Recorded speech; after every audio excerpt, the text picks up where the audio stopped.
We conduct the candidacy for the senior warden in the West with teaching to advance by 3 regular steps.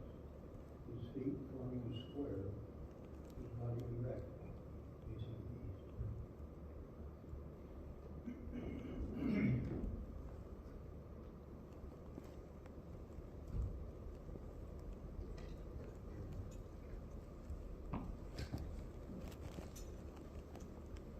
Brother Senior Warden, it is the order of the worshipful master that you teach our candidate to advance 3 regular steps. His feet forming a square, body erect, facing the east.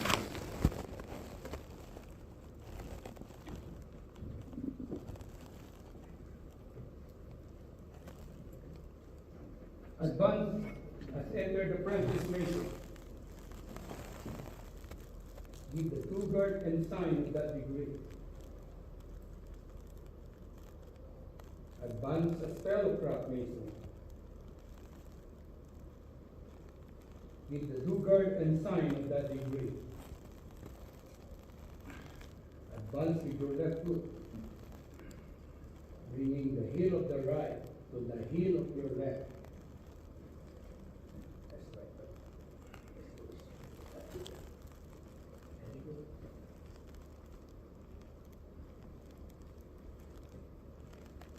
Your body erect.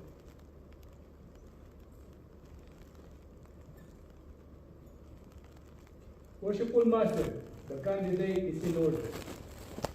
Brother Jacob Jensen, before we can proceed any further with the ceremony of this degree, it will again be necessary for you to take a solemn obligation, in which you will bind yourself to keep inviolate all the secrets of Freemasonry appertaining to the degree of Master Mason. This obligation, I assure you, like those who have already taken, will not interfere with the dignity you owe to God, country, your neighbor, or yourself. It appertains to Freemasonry alone. With this assurance on my part, are you willing to proceed? Yes. And Brother Senior Warden, place the candidate at the altar in due form to take upon himself the solemn obligation of Master Mason, which is by causing him to kneel on his naked knees, his body erect within a square, his hands resting upon the Holy Bible, square and compass. Advance at the altar.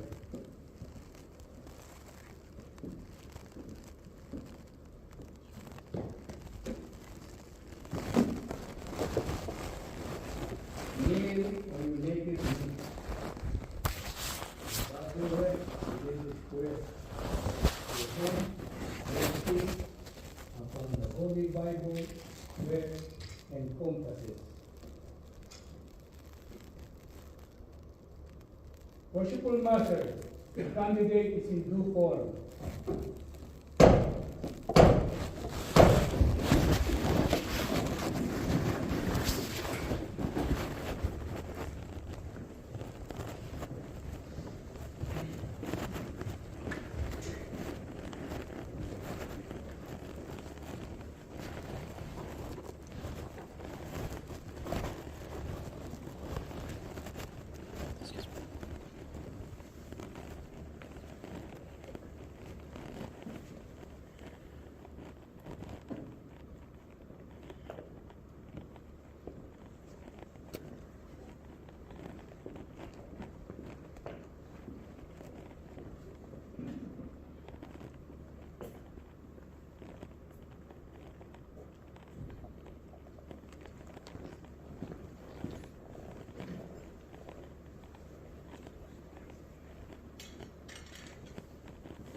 You will say "I," announce your name in full, and in an audible tone of voice, repeat after me. I, Jacob Jensen, Of my own free will and accord, of my own free will and accord, in the presence of God, in the presence of God, and this worshipful lodge of Master Masons, in this worshipful lodge of Master Masons, erected to him directed to him and dedicated and dedicated to the Holy Saints John, to the Holy Saints John, do hereby do hereby and hereon and hereon solemnly and sincerely promise and swear, in addition to my former obligations, in addition to my former obligations, that I will always hail, forever conceal, and never reveal never reveal any of the secret arts, parts, or points any of the secret arts, parts, or points of the hidden mysteries of Freemasonry of the hidden mysteries of Freemasonry appertaining to the degree appertaining to the degree of Master Mason of Master Mason to any person to any person under the canopy of heaven, under the canopy of heaven, except it be except it be to a true and lawful brother of this degree, to a true and lawful brother of this degree, or within the body or within the body of a just of a just and legally constituted lodge and legally constituted lodge of Master Mason, of Master Masons, and neither unto him nor them, and neither unto him nor them, till after strict trial, until after strict trial, to examination, or lawful information, I shall have found him or them I shall have found him or them to be as justly entitled to the same to be as justly entitled to the same as I am myself. as I am myself.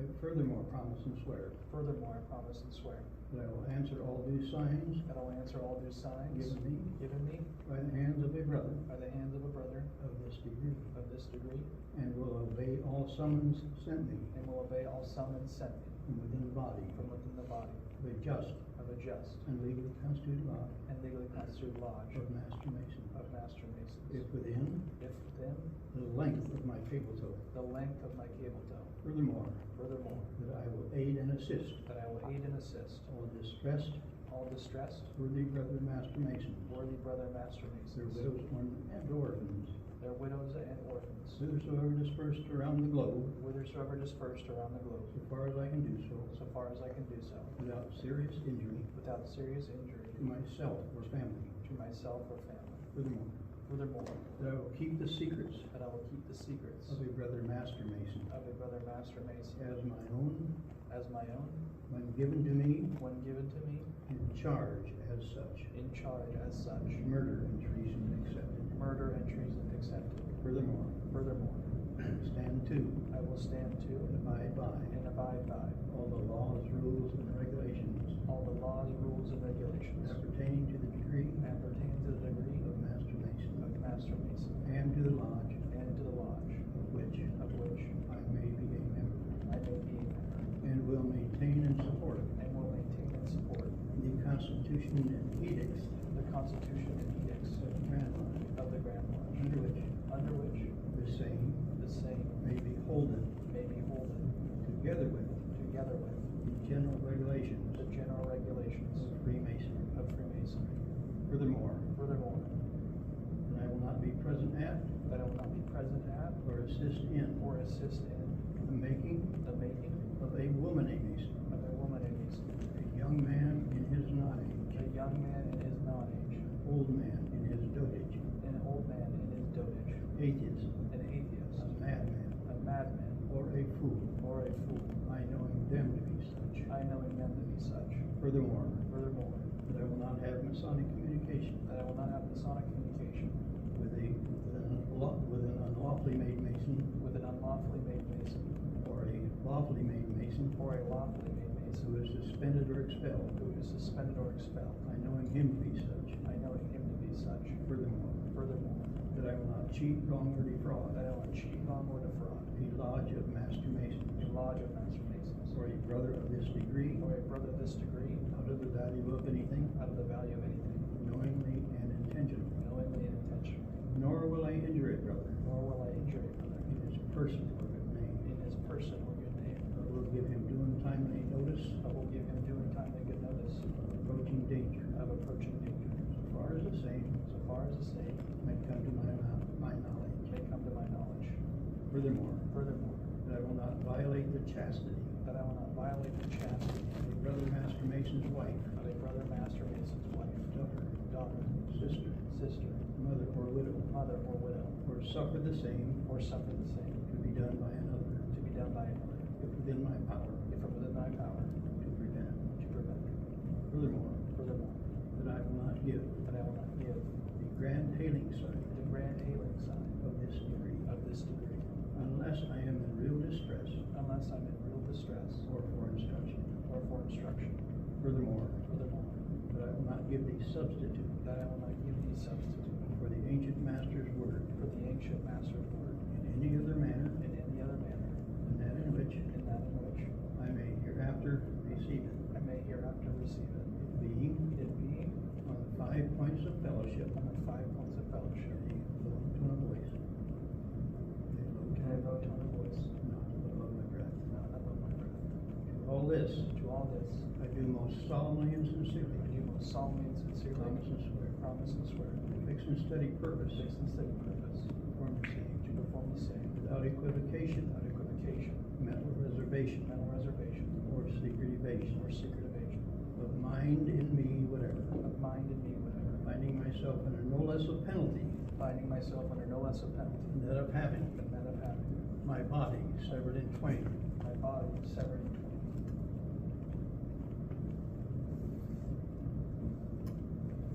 my bowels taken thence, My bowels taken thence and burned to ashes, and burned to ashes, and the ashes cast and the ashes cast to the 4 winds of heaven, to the 4 winds of heaven, that no more remembrance that no more remembrance may be had of me may be had among men and masons forever. among men and masons forever. God, So help me God, and keep me and steadfast keep me steadfast in the due observance of this, in the due observance of this, my solemn obligation my solemn obligation as master mason. as a master mason. Now, attach your hands, bow your head, and in token of your sincerity, kiss the Holy Bible on which you have been obligated.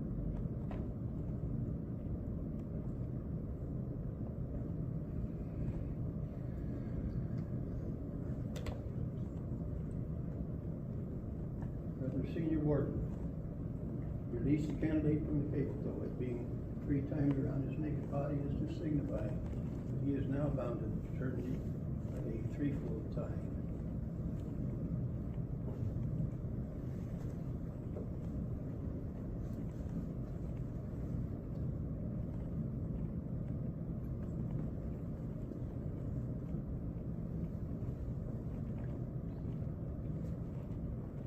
Being in a condition of darkness.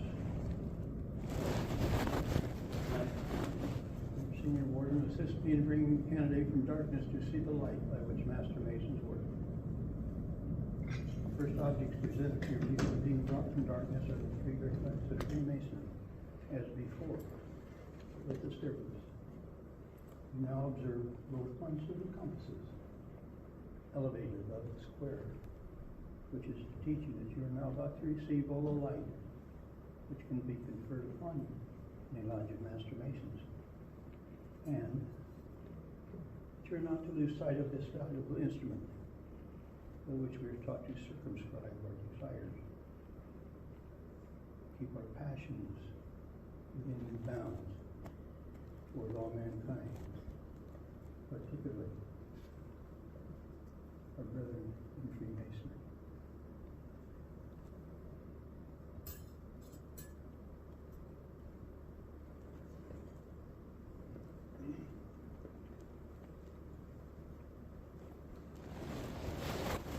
You now observe me as acting master of this lodge, approaching you from the east, under the due guard and sign for Master Mason. Entered apprentice masons, as you have already been informed, advance with their left foot. Bring the heel of the right to the hollow of the left, your feet forming a right angle. Fellowcraft masons advance with their right foot. Bring the heel of the left to the hollow of the right, their feet again forming a right angle. Master masons are taught to advance with their left foot. Bring the heel of the right to the heel of the left, your feet forming a split. This is the due guard, and alludes to the manner in which your hands were placed when you took upon yourself the solemn obligation of Master Mason. And this is the sign, and alludes to the penalty of that obligation, of having your body severed in twain, and so forth.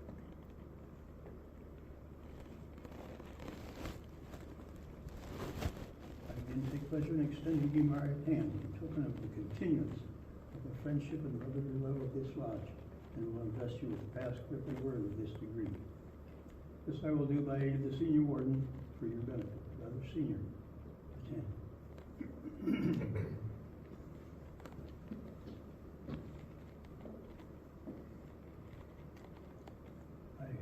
I conceal What do you conceal? all the secret of Freemasonry pertaining to the degree of Master Mason.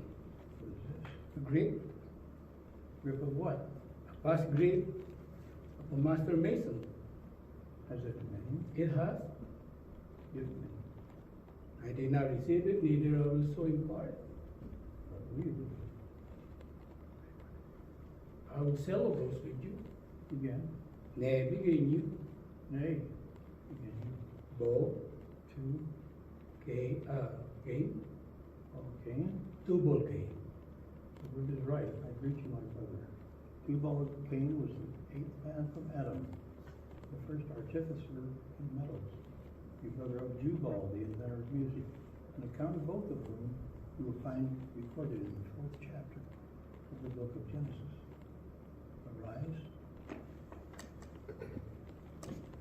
Go and salute the junior and senior warriors. This is Master Mason.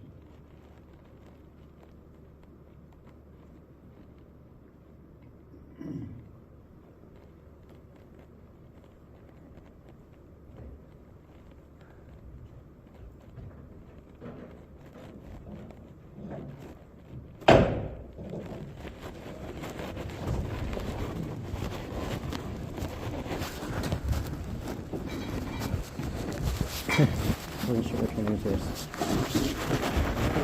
Yeah.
Junior warden.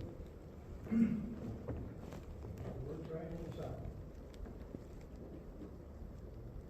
Right in the south, Marshal. Where's the senior warden?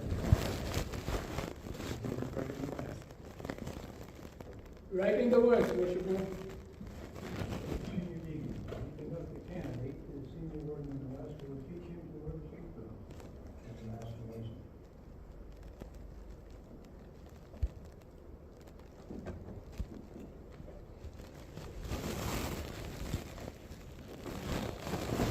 Senior warden. It is the order of the worshipful master to teach a candidate who wears apron as a Master Mason.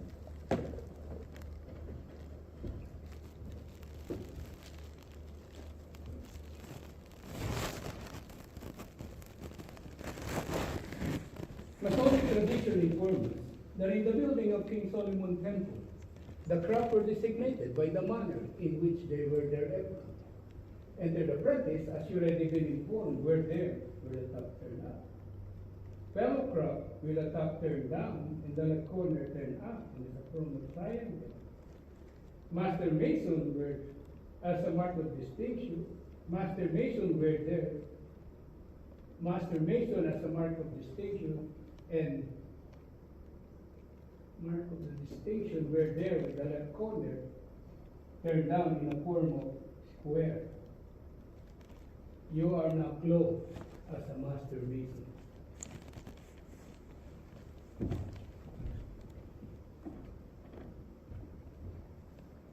You will now be conducted to the worshipful Master in the East for further instruction.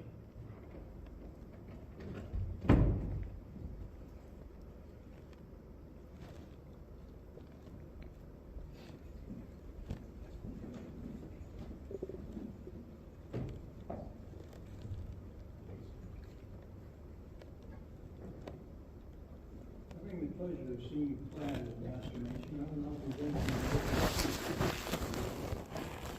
They're all emblems of Freemasonry in this community, especially the trowel. The trowel is an instrument made use of by object masons which covers cement, which unites the building into one common mass. We, as great accepted masons, will taught to use it for a more noble and glorious purpose. The studying of cement of brotherly love and affection. That's cement which unites us into one sacred band or society of brothers, among whom no contentions are ever used, except that noble contention or brother in relation who best can work and best agree. Sentiment and how places not doubting that you will make a good use of it, as Master Mason has done in all ages before you.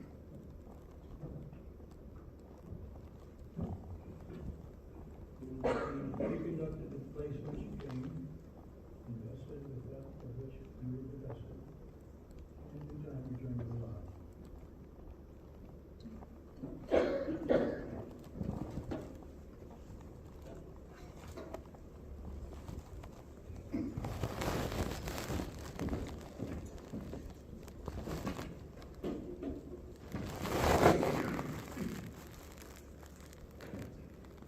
My brother is assigned to which he served or master upon pension or retiring from a lodge of organizations and on rising to address you as his lodge.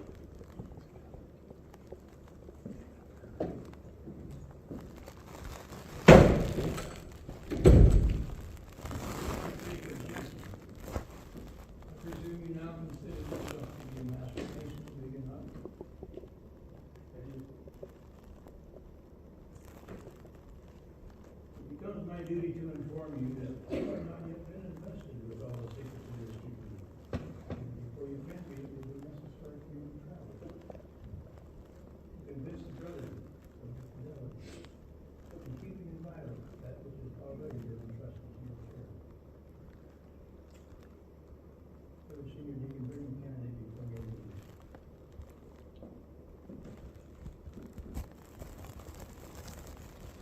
Should such be the case, in the court, hey, brother, it is presumed that you will be willing to lay down your life for the unselfish service of you.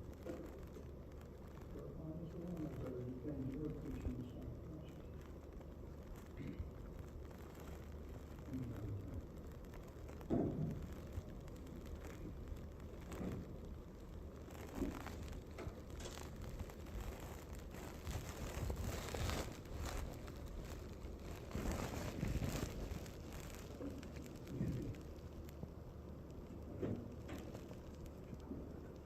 Brother Senior Deacon, retrieve the trowel.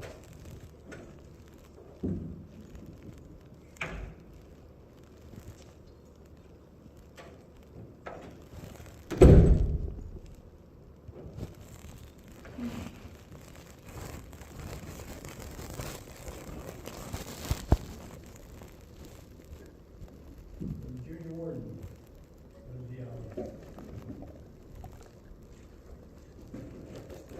I call worship. Act 12, it is my will and pleasure that the Lodge of Master Mason be called for their impression, for the purpose of impression and to confer the second section of this degree. And be called on again at the sound of the gavel leaves.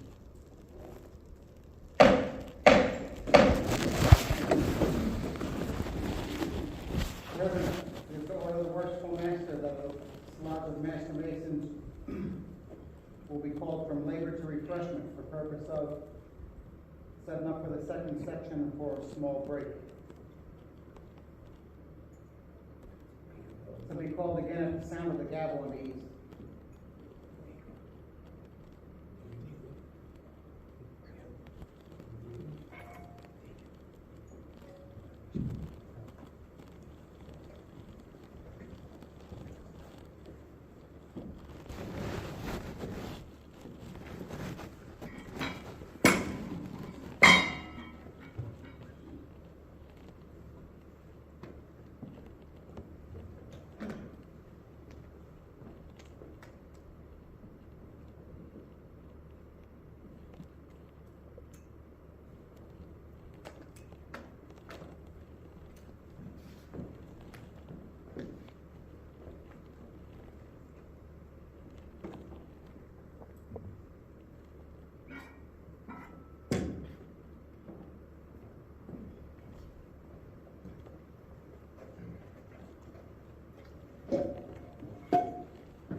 Outside.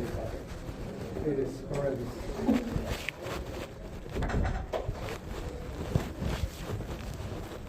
What's your name? Steven, Steven, my name is Diego. it's nice to meet you. So you were from Peoria. Florida. This is my first day back in probably 6 years. Really? Yeah. You've been chilling, huh? Yeah, my work schedule didn't really permit, and now I finally got a promotion, so I'm working a different schedule, and then my buddy wanted to come and meet everyone and get into it, so yeah. Thank you. Just got raised not too long ago here in Florida. Oh, really? Thanks. Congratulations. I'll see you in there.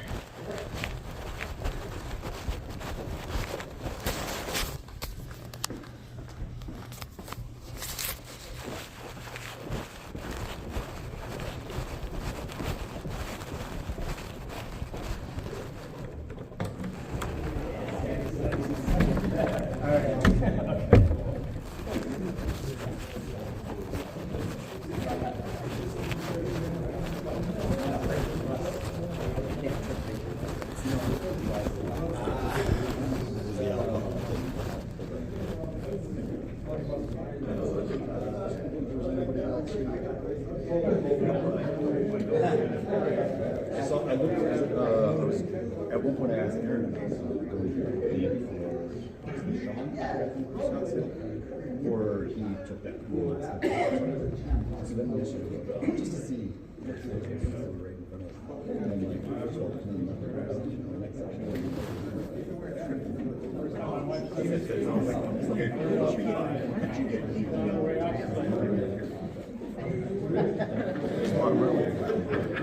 So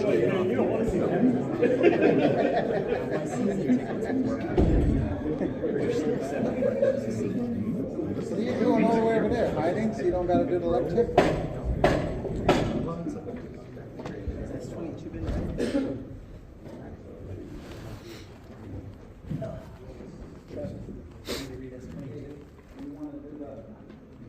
Yeah. When they do the prayer, nobody says amen or some other G during the prayer. Chris, put your apron on outside the jacket. You know?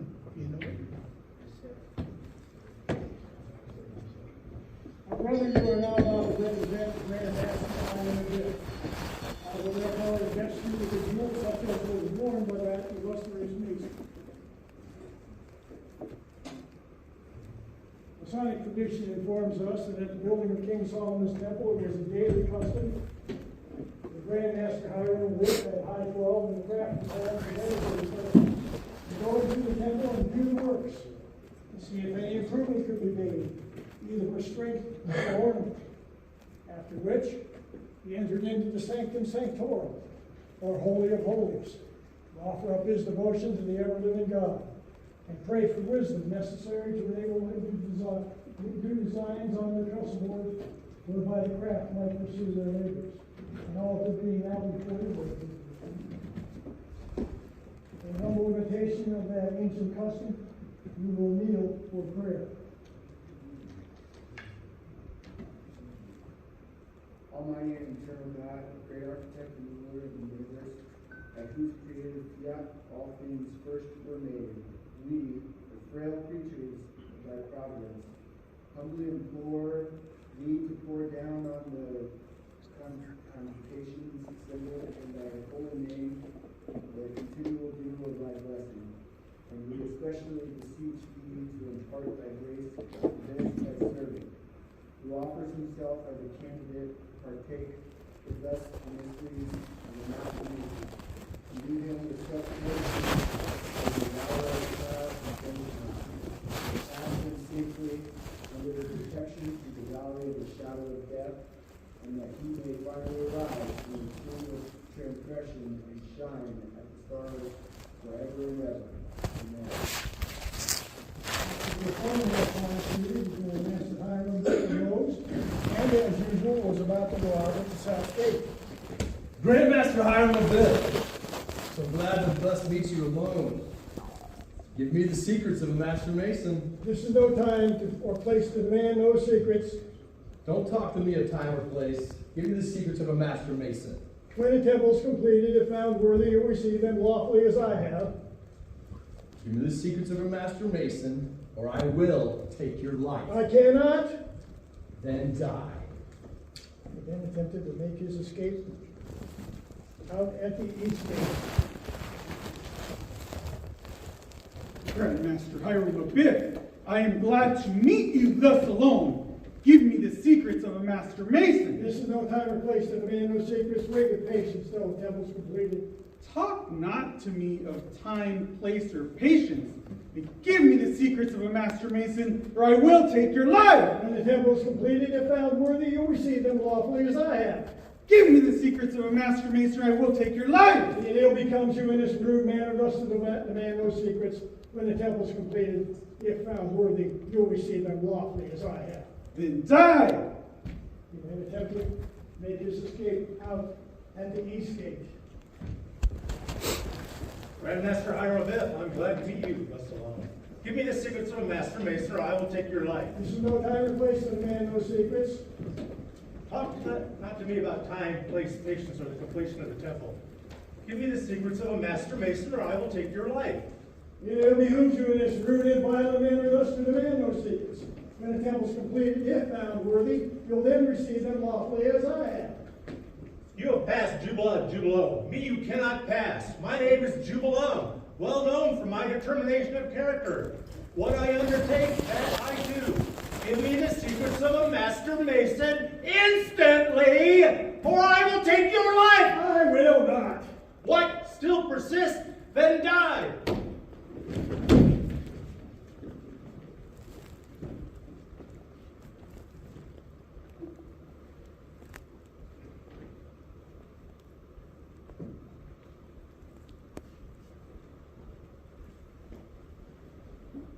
What horrid deed is this? You have slain the Grandmaster Hiram Abill. Without, we have searched. This is no time for reflection. What shall we do with the body? We will bury the rubbish in the temple in the low cell. You three will meet again and discuss what to do with it. Agreed.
The horrid deed is done.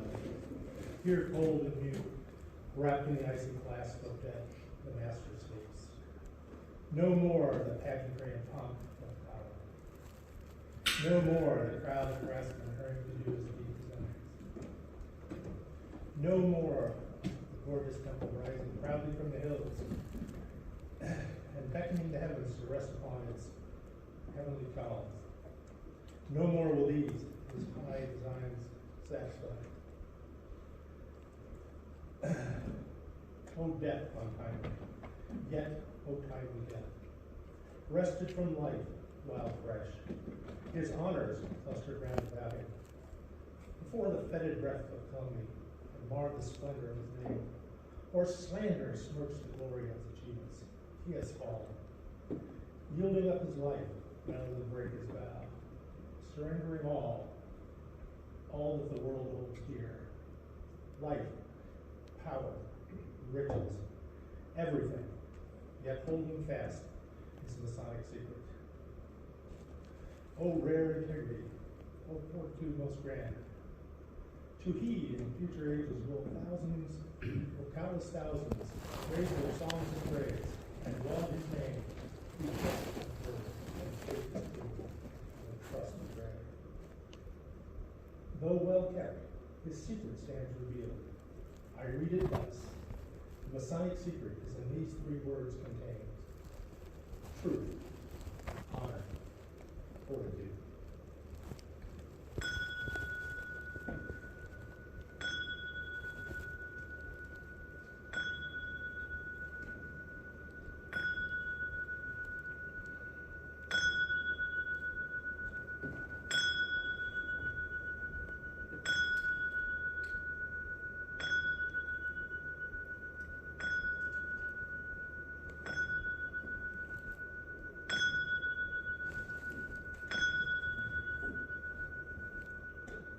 Low 12. The tuneful bell rings out the hour beat. Now must we haste away, bearing the heavy burden of our remorse. Yes, is that you two alone? Yes. Now what shall we do with the body? We will convey it to Western Manor from the temple and bury it in the brow of the hill to Mount Moriah, where I have been and prepared grave. Agreed.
Now what shall we do? Let us make our escape out of the kingdom.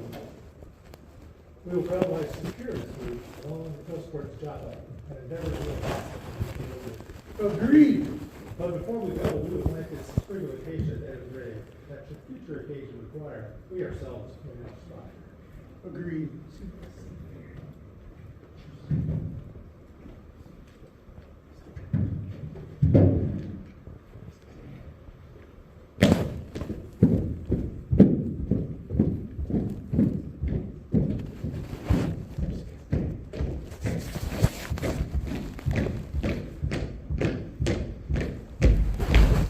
Seafaring man. Let us hail him. Hail, Captain, hail! Hello. Is that your ship yonder? It is. Whither are you bound? To Ethiopia. Do you take passengers? I do. Will you take us? I will, if you have King Solomon's pass. We have no pass, but we have money, and we will pay you your demands. Then you cannot go, for I have strict orders not to take workmen from the temple out of the country unless express permission from King Solomon. What shall we do? Let us turn back into the country. Agreed.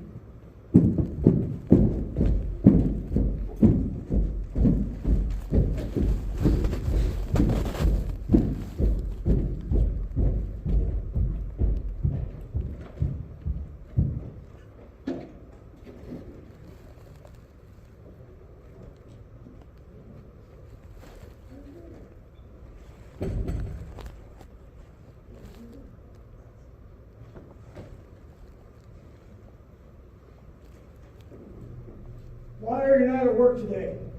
There are no designs upon the chessboard whereby we may pursue our labors. This is strange. Here, the Grand Master of Hiram Fifth may be missing. Hey!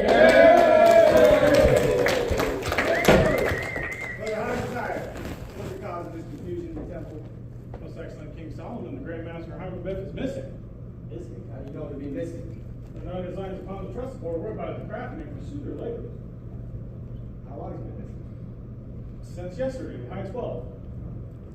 That's strange. Here's some accident might have befallen the Grand Master Hiram Fifth. But it might be seriously indisposed. You will order a diligent search made within several apartments of the temple to see if he can be found. Also, have a roll of the workmen call. Fellow crafts, attend. You seen the Grand Master of Hiram Fifth? You seen the Grand Master of Hiram Fifth? Have you? Have you seen it? No. Have you seen the Grand Master of Hiram Fifth?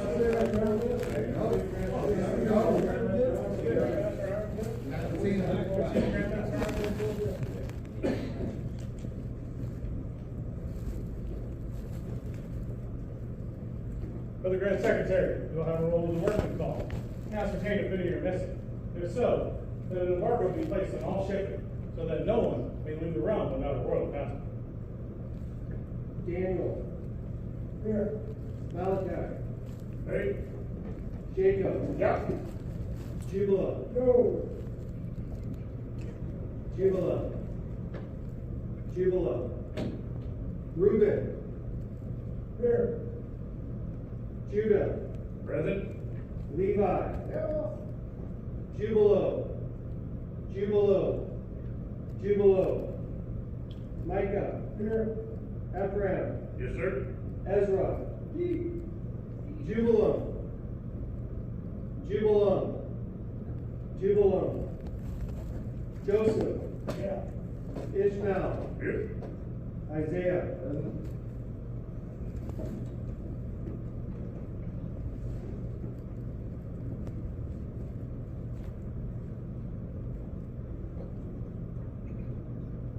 Most Excellent King Solomon, we 12 fellowcraft with 3 others, seeing the temple nearing completion and fearing we would be unable to obtain master masons' wages while traveling in foreign countries, entered into a conspiracy to extort from the Grand Master Hiram Abyss secrets of a master mason or take his life. We 12, reflecting with horror on the atrocity of the intended crime, and dreading its evil consequences, have recanted, but feared that the other 3 have persisted in putting the murderous design into execution. We therefore come before you clad in white gloves and aprons in token of our innocence, and we humbly implore your pardon. Fellow crafts, stand aside. Brother Hiram of Tyre, the roll of the workmen have been called, and the 3 appear to be fellow craft missing. Jubala, Jubalo, and Jubalo, who from the similarity of their names are supposed to be brothers and men of Tyre. Most Excellent King Solomon, the orders have been duly obeyed. Diligent search was made without effect, but upon calling the roll, there appear to be 3 fellow crafts missing, namely Jubala, Jubalo, and Jubalam, who from the similarities of name, supposed to be brothers. Brother Hiram of Tyre, there appears before me 12 fellow crafts, clad in white gloves and aprons, who implored my pardon and confessed that they, along with 3 others, had entered into a conspiracy to extort from the Grand Master the secrets of a master mason, or they would take his life. They 12, however, reflecting with horror of the atrocity of the intended crime and dreading its evil consequences, had recanted, but feared that the other 3 had persisted on putting the murderous design into execution. You will therefore cause these 12 fellow crafts to be sent out, 3 north, 3 east, 3 west, and 3 south, in search of the Grand Master Hiram Fifth and the deserters from the temple. Fellow crafts, attend. Most Excellent King Solomon, the orders have been duly obeyed. Well, which way should we travel? I propose we travel along the shore towards Joppa. Wait. There goes a wayfarer man. Let us hail him. Hail! Hello, ¿cómo está? Have you seen any workmen from the temple pass this way? I have 3 who were endeavoring passage to Ethiopia, but not having able to obtain one, turned back in the country. These must be the 3 of whom we're in search. What shall we do? I propose we return to the temple and report this intelligence to King Solomon. Agreed? Agreed.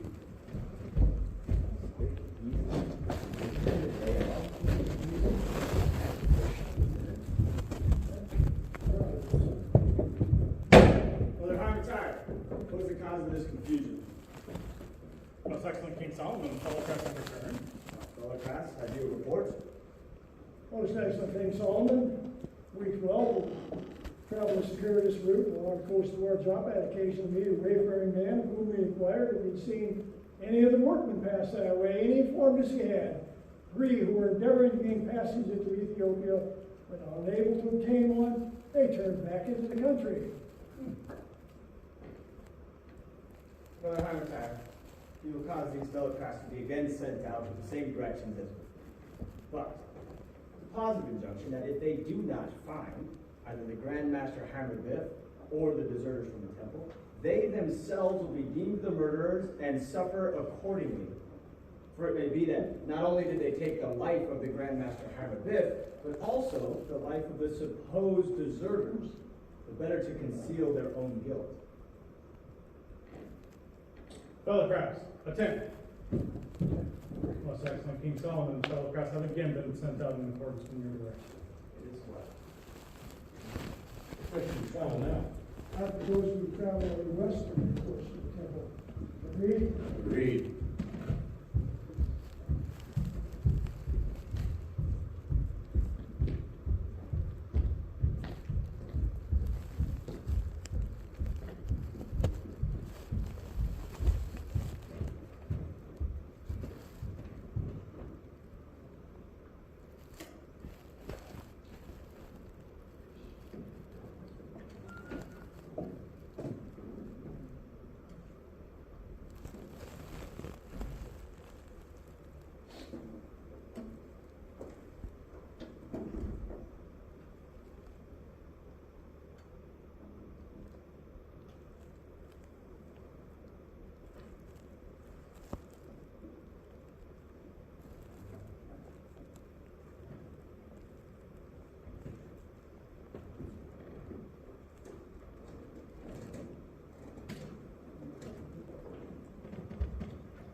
Several days, and our supplies are nearly exhausted. I'm weary and worn out. What shall we do? I propose that we return to the temple, and if our brethren who were sent out in different directions, but met with no greater success, that we give ourselves up and suffer the penalty. Agreed? Agreed. But hold, let us separate and yet keep within hailing distance. Should any discoveries be made, we could communicate with one another. Agreed.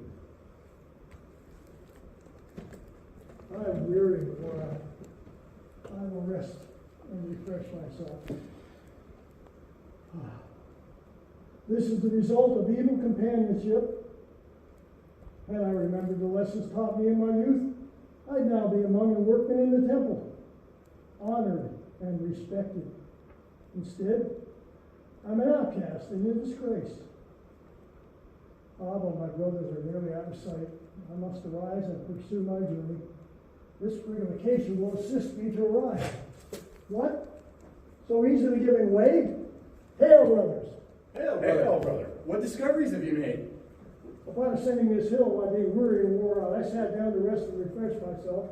And upon attempting to arise, I caught hold of that sprig of occasion, which easily giving way excited my suspicions. Whereupon I hailed you. The earth has been recently removed. It has the appearance of a grave. Oh, that my throat be cut from ear to ear, my tongue be torn from its roots, buried in the rough sands of the sea, cable toes length from shore, where the rough tides will tide them regularly as it flows. Here I had consented to the death of a great man, I have great hand of death.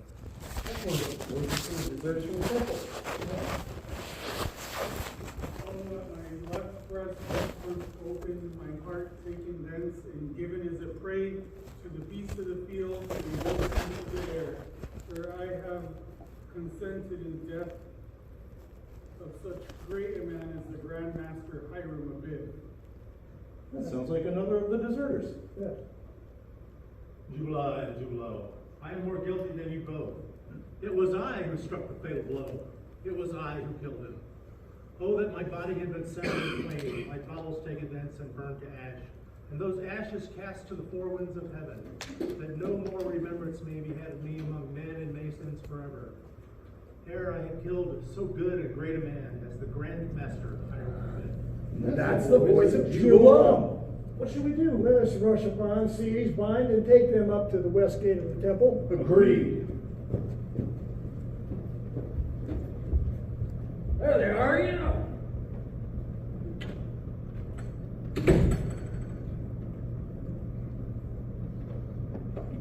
All right, get in here. Bring them along. Bring them along. Brother Hiram tired. What's the cause of this confusion among the crowd? Most excellent King Solomon, the fellow Christ have returned. Brother Cross of your reports? Most excellent King Solomon. We three telegraphed, traveled a westerly course from the temple, had occasion to ascend a hill, at the brow of which I, being more weary than the others, sat down and rested and refreshed myself. And upon attempting to rise, I caught hold of a sprig of acacia, which easily giving way excited my suspicions, whereupon I hailed my brethren. And while consulting on the spot, the earth having been recently removed and it having the appearance of a grave, we heard voices issuing from the cleft of the adjacent rocks, which we recognized as those of the deserters, each severally accusing each other and excusing themselves.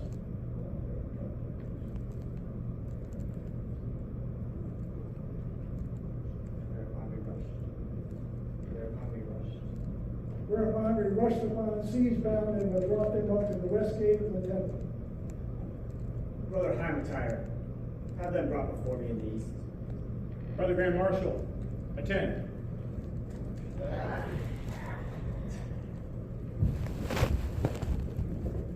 Ugly criminals.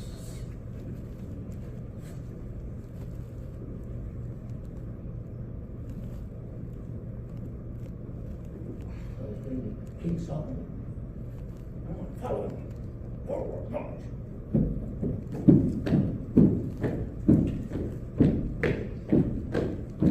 Right turn.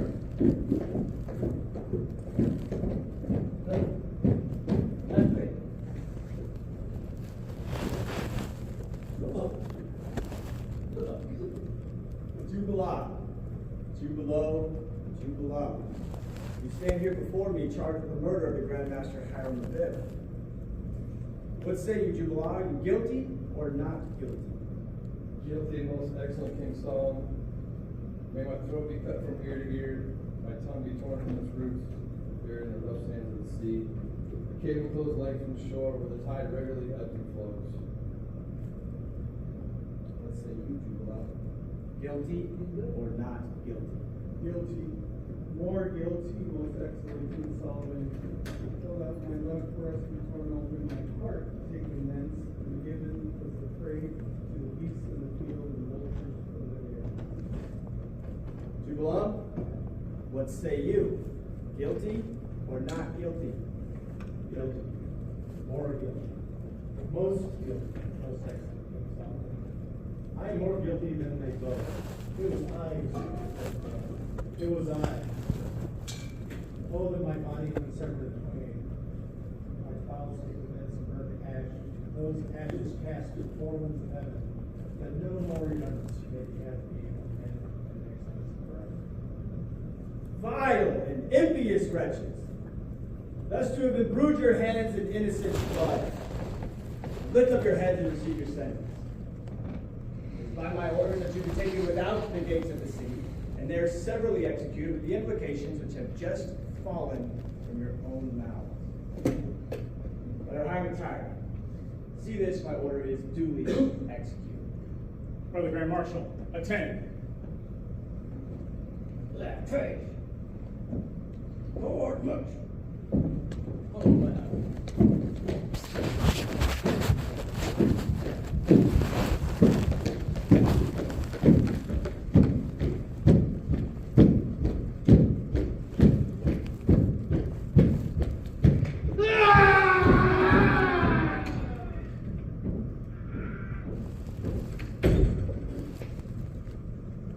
Most excellent King Solomon, your orders have been duly executed.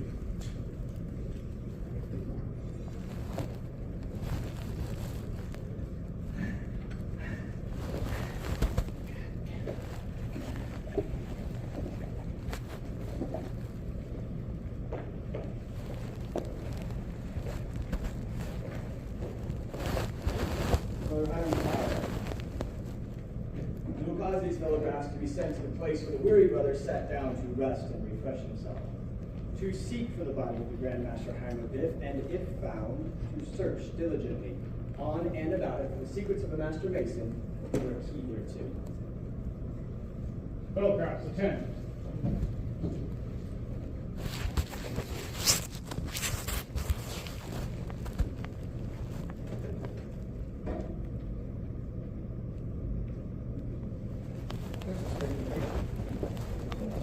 That's the spot.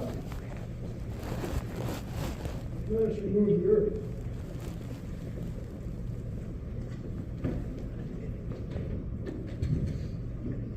Realize the Body of the Grand Master Hiram Biff. There's his jewel. In order to diligent search on it about it. The secrets of the Master Mason are key there too. I can find nothing. Can you? I can find nothing, can you? I can find nothing. What shall we do? Let us remove the jewel, return, and report. Agreed? Agreed. Behold, let us first take the dimensions of the grave. It is dug due east and west, and 6 feet in depth. Now let us return and report. Agreed.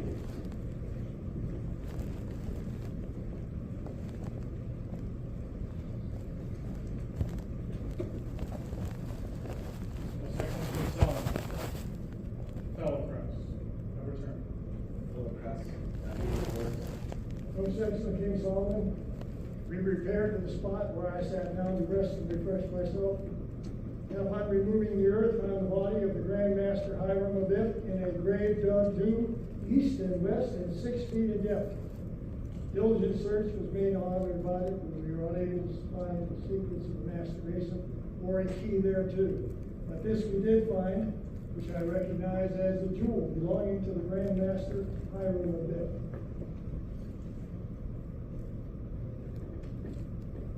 Well, then, the Master's word is lost.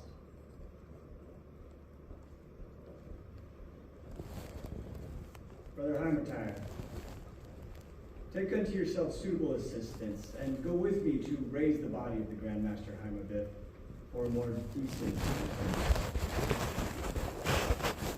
Brother Grand Marshal, form a procession in the east. Brother Stewart! Take the position. Reverend Stewart's double floor.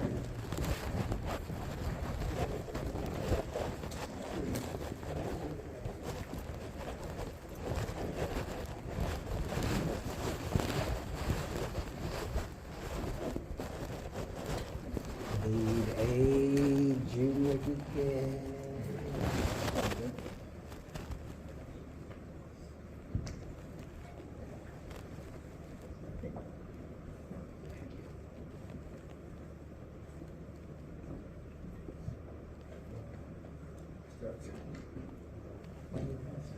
Solemn strides the funeral time, notes of our departing time, as we journey here below, through a pilgrimage of woe. Mortals now indulge a tear, for mortality is here. See how wide her trophies wave o'er the slum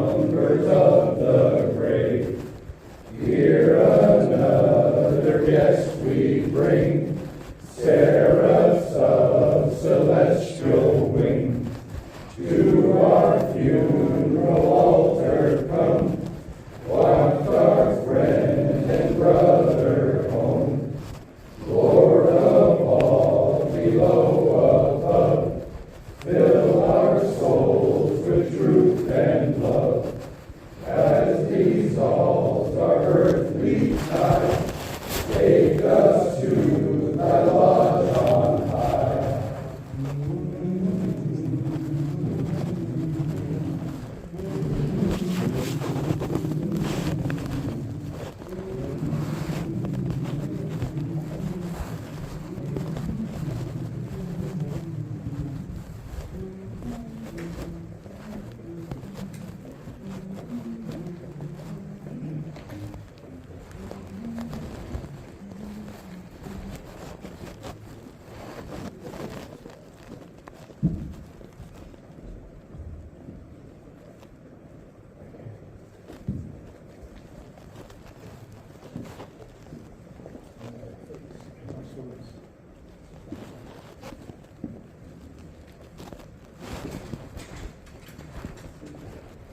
In order, Marcus.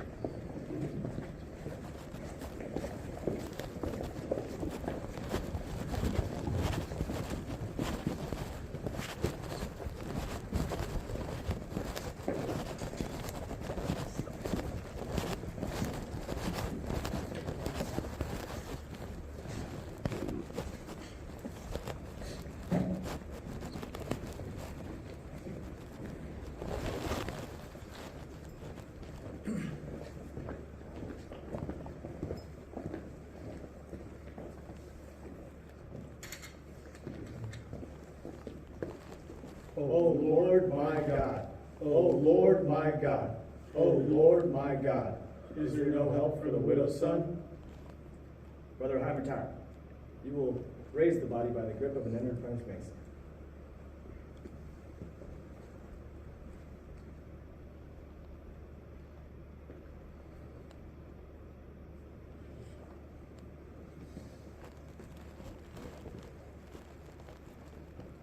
Most excellent King Solomon, the body cannot be so raised, owing to its advanced state of decomposition.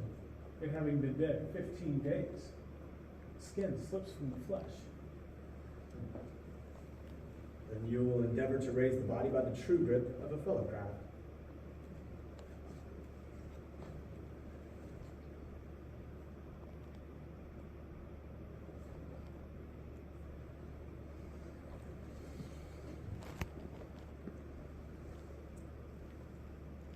Most excellent King Solomon, for like reasons as before, the body cannot be thus raised. The flesh cleaves from the bone. Brother Heimertire, what shall we do? Let us pray. Brethren, let us pray. O God, knowest our down sittings and our uprisings, and our understandest our thoughts afar off. Shield and defend us from the evil intentions of our enemies, and support us under the trials and afflictions which we are destined to endure while traveling through this vale of tears. Man that is born of woman is of few days and full of trouble. He cometh forth as a flower and is cut down.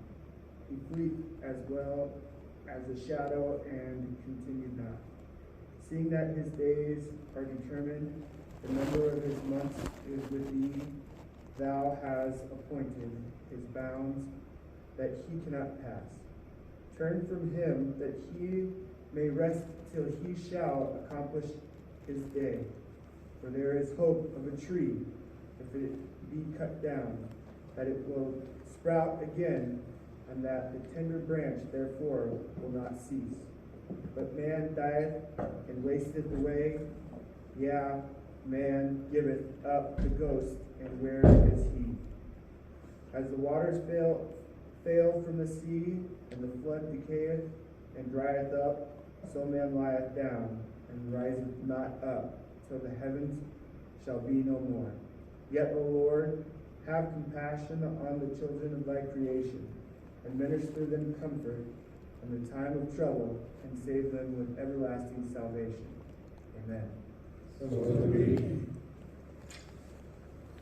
Brother Hyman, your counsel is good and timely. Nations should ever remember that when human strength and wisdom fail, we are to find assistance through the medium of prayer. My mind is now clear.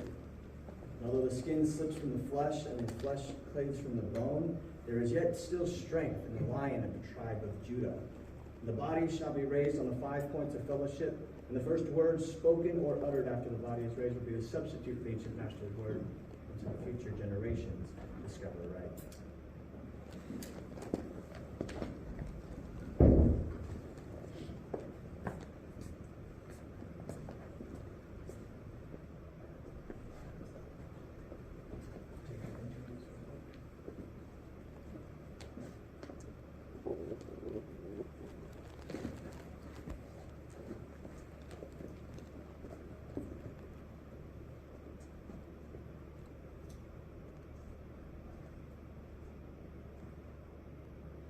My brothers, the word, which in your obligation you solemnly swore not to give in any other matter from them as you might thereafter receive it, and being on the 5 points of fellowship, and those otherwise are above you.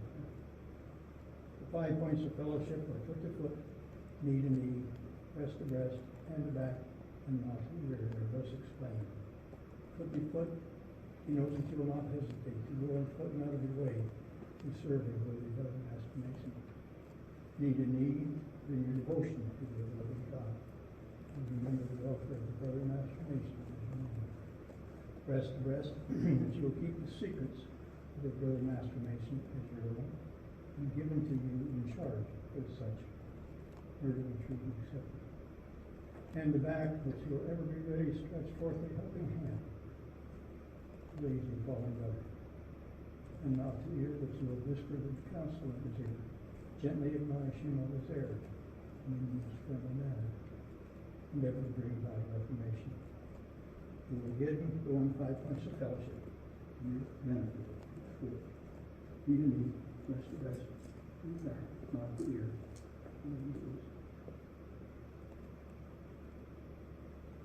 this, my brother, is the true grip of the Master Mason. Instead, the body of Grandmaster Hyman Biff was raised from the grave. Since which time this has been adopted true grip of the Master Mason. There's a lecture appertaining to this degree which, when you are seated in a chair provided for you, Worship Brother Ario Mecker, receive you good.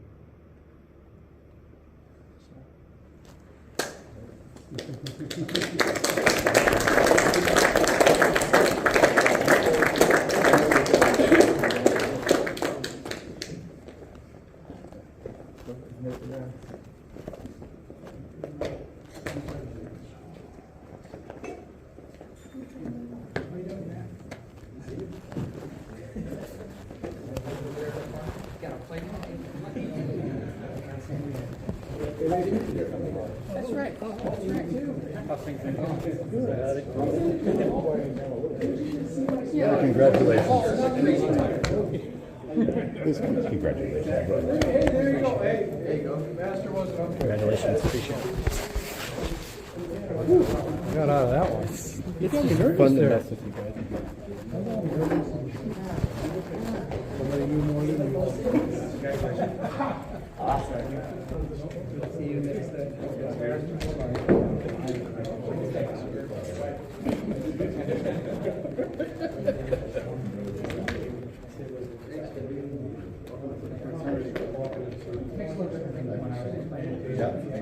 Oh, yeah. That's the same.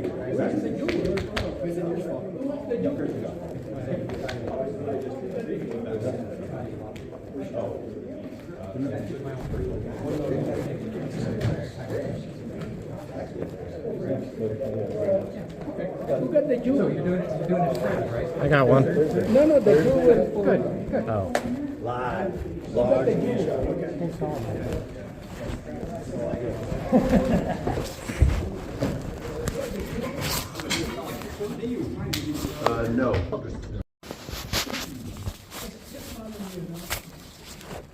Because we don't worship you know, congratulations for being about the degree of transformation. What you went through when you were is the lecture is all about. But this time you can see what transpired on your journey to be a master mason. And by now hopefully, you will appreciate. You went through first, second, and third degree for the brethren of the spoke to you. As you can see, there's no book. They're all narration what they did. And you will hear a lot of, on my lecture, you will hear a lot of King Solomon, Haramotai, and Haramobet. Those are representing the worshiping master, senior warden, and the junior warden for your benefit. Okay? We read in the Holy Writings that was decreased in the wisdom council of DP, aforetime that a house should be built, erected to God, and dedicated to his holy name. We also learn from the same sacred source that David, king of Israel, desired to build a house. But that consequence of his reign, having been of many wars and much bloodshed, that distinguished privilege was denied him. He was not, however, left without hope, for God promised him that out of his loins there should be a man who will be adequate to the performance of sovereign and glorious undertaking. That promise was verified in the person and character of Solomon, his son, who ascended the throne. And after David was gathered to his father, dwelt over Israel at that time when the great Jewish historian justice came to life. Peace and tranquility pervaded the world, and all I seemed to be directed towards Jerusalem at is to witness the splendid display of the wisdom of Solomon. About this time, King Solomon received a congratulatory letter from Hiram, king of Tyre, desired him to participate in the small degree, at least in the rich honor revealed him to be clustering around his throne. And his reciprocation with the Hiram of Tyre, King Solomon desired him to participate, well skilled in the art and science. And his attention was directed to Haramobet, the widow son from the tribe of Naphtali. And King Solomon sent Haramobet brought out of Tyre. When the preliminary arrangement for the erection of the temple was completed, it was commenced in the 4th year of the reign of King Solomon, under the auspices of 3 grand masters: Solomon, king of Israel, Hiram, king of Tyre, and Haramobet, the widow son, but more immediate instruction and inspection of Haramobet, who was the architect of the work. We have this evening, my brother, represented a tragedy which Masonic tradition informs us actually took place when the temple was nearing its completion, and which resulted in the death of the Grand Master, Haramobet. His death is premeditated, and the circumstances were attending as were as follows. 15 fellowcrats, seeing the temple was nearing its completion, fearing that they would not be able to obtain master mason wages while traveling in the foreign country, entered into conspiracy to extort from the Grand Master Haramobet the secret of master mason, or take his life. 12 of them, however, reflecting with horror upon the atrocity of the intended crime, dreading its evil consequence, had recanted. But the other 3, named Jubalo, and Jubala, being more hardly believing, persisted in putting the murderous design into execution. They accordingly stationed themselves at the south, west, and east gates of the temple at high wall, knowing it to be the daily custom of the Grand Master Hiram of it, when the crowd were called from labor to refreshment, to go into the temple to view the work, to see if any improvement could be made, either from strength or ornament. After which he entered the sanctuary or holy of holies, to open up his devotion to the ever-living God and pray for wisdom necessary to enable him to draw design upon the classic board. After performing the pious duty, the Grand Master Hiram of it, as usual, was to go up at the south gate, which he found closely guarded by Jubala, who tried to murder him, the secret of a master maker or his mistake life. And upon the third refusal, he swore him across the throat with a painful in his gate. He then attempted to pass out at the west gate, which he found more closely guarded by Jubala, who also tried to manage of him the secret of a master mason, or he would take his life. And upon the third refusal, he smote him upon the left breast with an angle of his square. He then endeavored to make his escape out at the east gate, which he found more closely guarded by Jubala, who, seeing the ill success of his brother, determined that he would not pass him by without accomplishment with moral purpose. He therefore prayed several times, demanded of him a secret of a master mason, or he would take his life. And upon the third refusal, he smote him on the head and fell his death at his feet. They buried the body in the rabbis of the temple, and agreed to meet again at 12, which is 12 at night or midnight, and consult what further to do with it. They made agreeable appointment, conveyed the body a westerly course from the temple, and buried at the grove by hill in Mamaroyo, and planted in place of a picture at the head of the grave. That purification required, they themselves might know this path.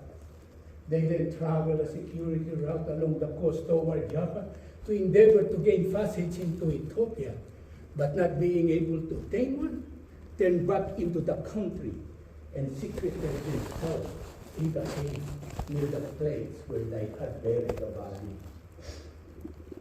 On the following day, King Solomon entered the temple, and finding the crowd in the utmost confusion, demanded of Hiram the cause, who informed him that the Grand Master Hiram of it is missing. King Solomon inquired how he knew he was missing, and learned there's no new design upon the trusser board, whereby the crowd may pursue their labor. He then inquired how long he has been missing, and was informed since the day before at high tide. King Solomon remarks that this is strange, that if there's some accident had befallen the Grand Master Hiram of it, or at least he might be seriously indisposed, and ordered diligent search to be made in several apartments of the temple to see if it could be found, and also have the roll of the workmen called. His order was duly obeyed. Diligent search was made without effect, but upon following the road, they had appeared 3 fellow craft missing, namely Jubalo, and Jubalam. Being the similarity of their name, they're supposed to be brothers and men of Tyre.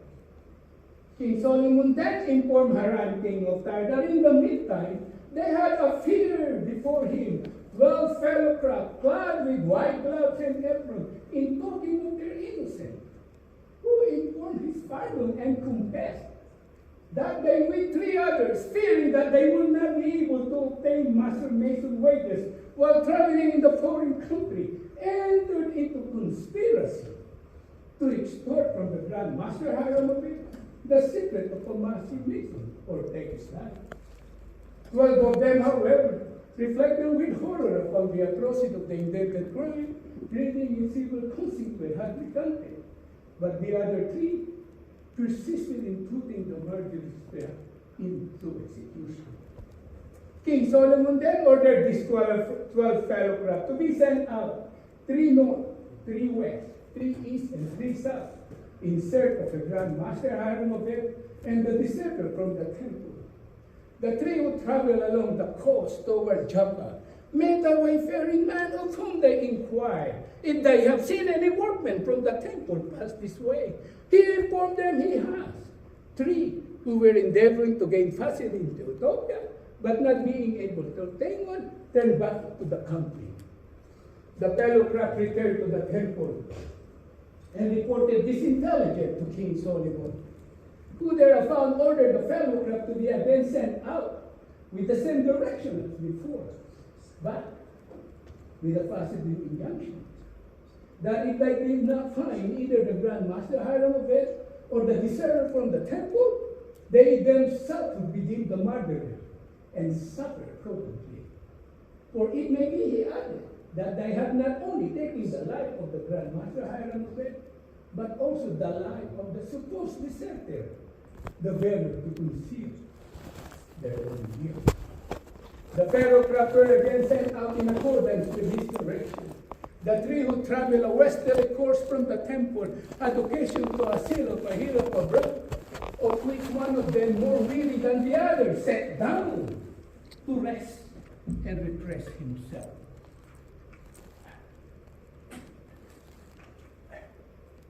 While attempting to arise, got a hold of his spray of acacia, easily giving away. Excited his suspicion, whereupon he held his brother. Upon consulting the spot, the earth having been recently removed, and his appearance of the grave, they heard exclamation issuing from the table they guessed and crowd, which they recognized as the voice of the deserter, severely accusing themselves and excusing each other.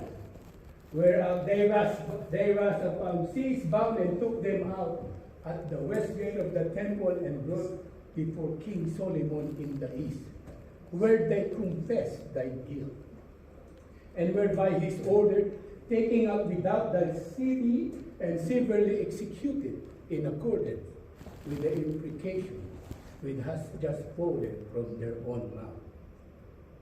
King Solomon then ordered the fellow craft where the weary brother sat down to rest and refresh himself, to seek for the body of the Grand Master Hiram of it.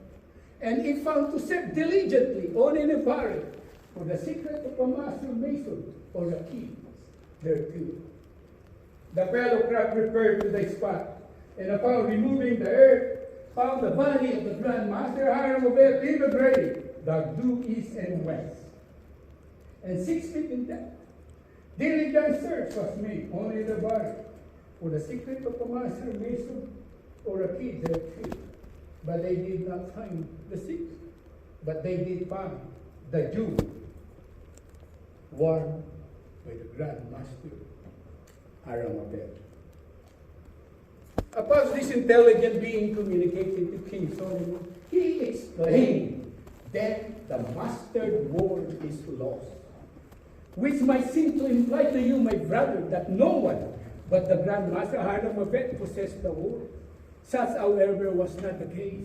Masonic tradition informs us that in the building of King Solomon, there were 3 Grand Masters: Solomon, king of Israel, Hiram, king of Tyre, and Hiram of it, who entered into a solemn covenant not to give the secret of a master mason when assailed by the ruffian, choosing rather to lie down his life than to forfeit his integrity. For that alone, my brother, is well worthy of imitation. Grand Master King Solomon ordered Hiram, king of Tyre, to take unto himself suitable assistant and go with him to raise the body of the Grand Master Hiram of it. And upon arriving the grave, they thrice raised their head, "O Lord my God, O Lord my God, O Lord my God." Since, my brother, this has been adopted as a grand hailing sign of a master mason, which you are never to give, unless you are in real distress or for instruction. And when you see this sign is given, you are to regard the person giving it as a master mason in distress, and it will be your indispensable duty to relieve him, so far as you can do so, without serious injury to yourself or family. In addition to the word accompanying with the sign, this word may be used when you cannot There's no help for a widow's son. There's no help for a widow's son, which is also a signal of distress to be given when the son cannot be seen, and to which you are to pay like attention. King Solomon then ordered Hiram, king of Tyre, to raise the body by the grip of enter the apprentice mason. But it was important the body could not be thus raised, owing to its advanced state of decomposition. Is having been dead for 15 days. The flesh clipped from the bone. King Solomon then ordered Hiram, king of Tyre, to endeavor to raise the body by the true grip of fellowcraft. But for like reason as before, the body could not be thus raised. The flesh clipped from the bone. And King Solomon exclaimed, then it should be raised by the strong grip of the lion's paw and on the 5 points of the fellowship. And the first word is spoken or uttered after the body is thus raised should be the substitute for the ancient mastered word until the future generation discover the right. Thus, my brother, was the body of the Grand Master Hiram, raised from the grave, conveyed at the temple and buried, which made 3 times. First in the rabbis of the temple by the Rabban, second of the hill of the Mount Moriah by the same, lastly near Saptorium, or Holy of Holies, where Masonic tradition informs us. There was erected to his memory a marble monument consisting of a beautiful column broken by its standing virgin weeping, an open book before her, the sprig of acacia in her right hand, the urn in the left hand, and time patiently unfolding the ringlets of her hair. The broken column denotes the untimely death of the Grand Master Hiram. The virgin weeping, the unfinished state of the temple. The book opened before her, that the memory of his many virtues is recorded in every mason's heart. The sprig of acacia in her right hand, the early discovery of his grave, the urn in the left hand, that the ashes of this distinguished and exemplary mason are faithfully deposited. And time patiently unfolding the ringlets of her hair denotes that time, patience, and perseverance will complete all things. This, my brother, concludes the first section of this lecture of this degree. They have a second section. When I have sipped my water, I will continue to give.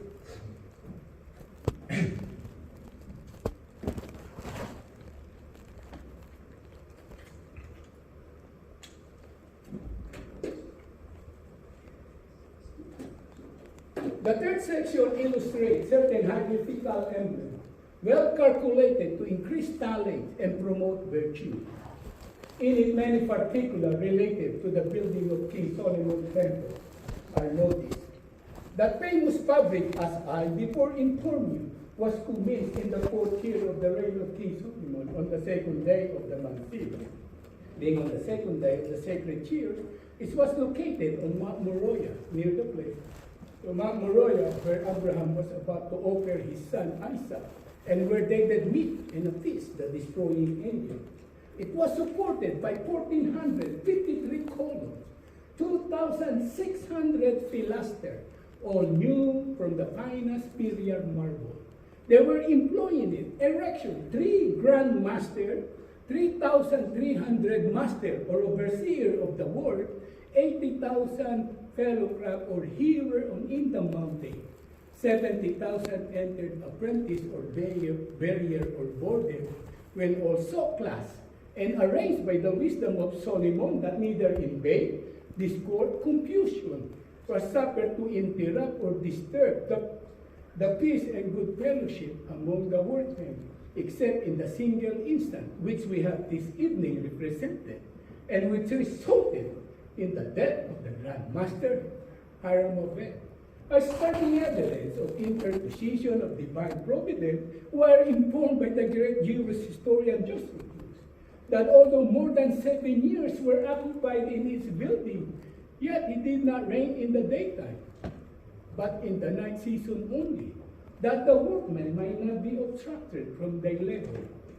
We also learn from the same sacred source that we did not hear a sound of axe, hammer, or any tools of iron in the house while it was building is being put together in the manner described to you in the preceding degree.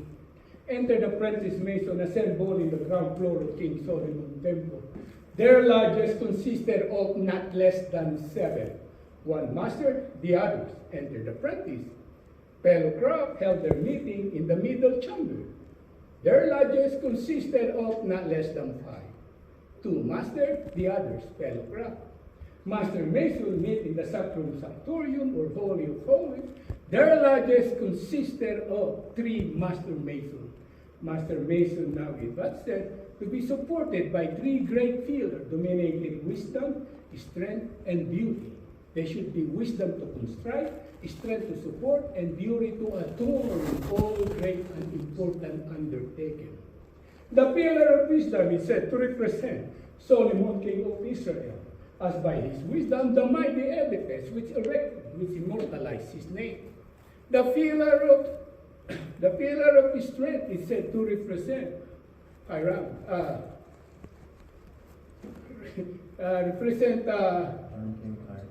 King Hiram, king of Tyre, who made an engagement to King Solomon to pay the crowd their wages if any be due, that none may go away dissatisfied. Harmony being the strength and support of all society, especially of ours. And the pillar of beauty is said to represent Hiram, the widow's son. But his duty it was to call the crowd from labor to refreshment and high clothes, where is the beauty and glory of the day. The hieroglyphical emblem explained of this decree are the tea of set, the cup of incense, the beehive, and the book of constitution guarded by the tailor's swords. The swords pointing at the naked heart, and all-seeing eyes, the anchor and the ark, the 47th problem of the Euclid, the hourglass of the sin. The explanation of these 8 classes is to be found in every various monitor, which have from time to time being adopted by the fraternity, and it's hoped that you will soon make yourself familiar. The 9th or last class is not meritorious, being confident to the repository of faithful breath. It consists of the setting mold, the space, the coffin, and the sprig of acacia. The first 3 are emblem of mortality. The last is an emblem of immortality. By the setting mold, we are reminded of that, with the Grand Master Aaron Beth was his name. By the coffin of that, which dug his grave, and by the spade of that, which dug his grave, and by the coffin of that, which received his remains. These to the rational thinking mind are calculated to produce serious melancholy and reflection. But when we look forward to the sprig of acacia, which budded and bloomed at the head of his grave, we are reminded to the immortal part, the spirit or soul of man, which will live when time shall be no more. It is the inspiration of that great divinity whom we adore, and bears the nearest resemblance or affinity to that supreme intelligence which pervades all nature, which will never, never, never die. Hence, my brother, how important it is that we should imitate the Grand Master Hiram and his inflexible fidelity to his trust, that maybe we prepare death, not as a great tyrant, but as a kind messenger to translate us from this imperfect to that all-perfect, glorious celestial lands above, where the supreme Grand Master of the universe forever preside. This, my brother, conclude the lecture of this degree. And worshipful Kerban will give you the charge.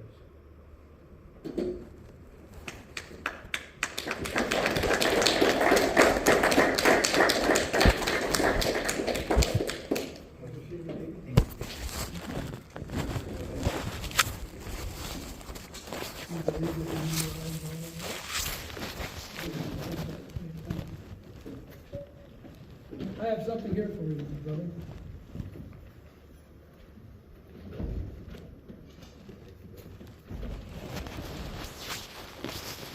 My brother, it is my pleasant duty to present to you your own volume of sacred that great life makes. Before doing so, however, I have certain observations to make concerning this holy book, and this your third degree, to which I trust you will pay strict attention. The Holy Bible is commonly thought of as one book because it has a front and a back cover. However, it's a library of 66 books, 39 of which are found in the Old Testament and 27 in the New Testament. These books represent the sacred literature of the Hebrew race and are the product of many centuries of varied authorship and subject matter. They combine law, history, poetry, philosophy, biography, ethics, and the revelation of the divine truth and light. Diverse as the subject and authors are, remote as the legend types and styles of expression are, the intelligent reader discovers an ever-increasing purpose running through the pages like a silver thread through a darker fabric. Veritable flashes of truth and light reveal the true character and mind of God and his never-failing love towards all mankind. The Holy Bible is the world's supreme record of man's experience with faith. It is the Mason's trestle board in character building. That important duty to which you have dedicated yourself this evening and have been emblematically presented the tools of this degree. In this holy book are laid down the principles for correct living. Its great men loom large upon the background of world history. They lived, they fought, they loved, they sinned, they repented.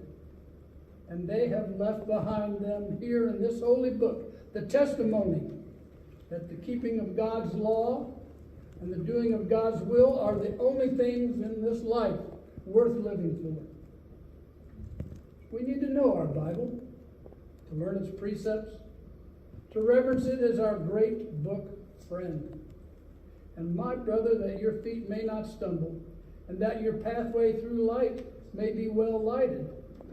Your brethren of this lodge have commissioned me to place in your hands this evening your own volume of sacred law, that great Masonic light, on which you took all three of your obligations, with the prayer that it may indeed be a lamp unto your feet and a light unto your path. We bid you read it frequently, carefully, and thoroughly, and urge you to use it as a guide in your earnest effort to become a better man and a better Mason. A credit to this lodge in particular, and an asset to the community wherein you may at any time reside. My brother, this is your guidebook for building your spiritual temple. That edifice within you over which you are the architect of your very own soul. That soul that was so eloquently represented this evening by Grand Master Hiram V, and you, yes you, representing him. Despite the guidance so beautifully woven throughout this book, and because we are all human, there may be times in a man's life, or your life, where the pressures or drama of life leads him astray. So far astray that his spiritual temple begins to suffer or crumble under those pressures. So what do you do when you see or are aware of a brother downtrodden, suffering from the pressures of life? Or, if you are the one suffering, what are your expectations? Tonight, you are admonished that you will unselfishly go on foot and out of your way to aid and succor a needy brother. That you will ever remember a brother's welfare as well as your own in all your applications to deity. That you will keep in your breast a brother's secrets. That you will be ever ready to stretch forth your hands to aid and support a falling brother. and that you will ever whisper good counsel in the ear of a brother, and in the most friendly manner remind him of his errors and endeavor to aid in his reformation, and will give him due and timely notice, that he may ward off all approaching danger. My brother, we are the architects of our own souls. The strength of our spiritual temples comes from our being the masters of our own souls, and from the guidance offered from within this lodge and that great light in masonry. Congratulations, my brother. Now I'd like to tell you a little bit more about the book you hold in your hands. And I'd like for you to keep this for reference, because you need to memorize this later. The front of this Bible contains a title page, and in there you will find the signatures of the officers of Peoria Lodge number 31. And on the following page, you will find the signatures of all the brothers present here this evening. Further past that, you will find an opportunity to register your Masonic life should you choose to pursue the Scottish or the York Rite, or if you become involved in the Eastern Star. All those pages are set aside for you for keeping a record, as well as the genealogy of your family to be able to pass on to future ages. Congratulations, and enjoy that book.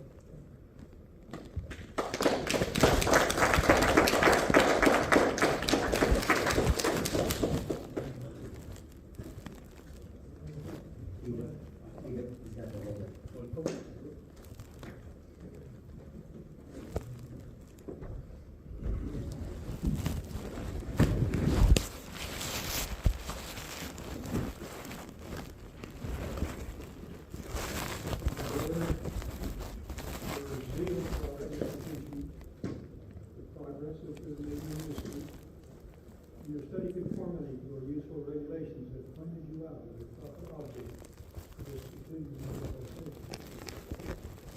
You can honor now life, find you to be faithful to every trust, support the dignity of your character on all occasions, and strenuously to enforce by precept and example a steady obedience to the tenets of Freemasonry. Exemplary conduct on your part will convince the world that merit is a just type to all privileges, and that on you unafraid of not, and then you're greatly bestowed.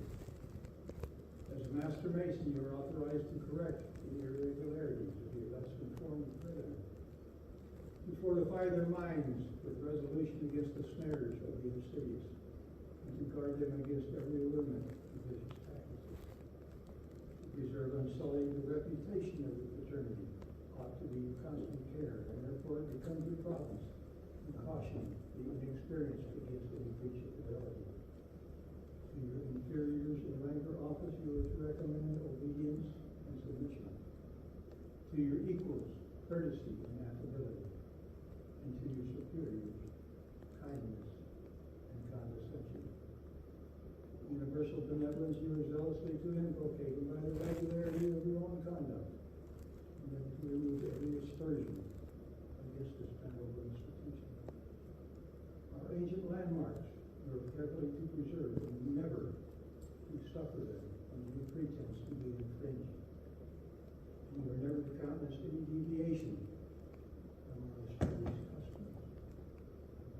Your honor and reputation are concerned in supporting the dignity and respectable character which you now bear. Let no motive, therefore, make you swerve from your duty, violate your vows, or betray your trust. But be true and faithful and imitate the example of that celebrated artist whom you have this evening represented. Thus you will render yourself deserving of the honor which we have conferred, and be worthy of the confidence we have reposed in you. Brother Senior Deacon, you now perform the traveling charge.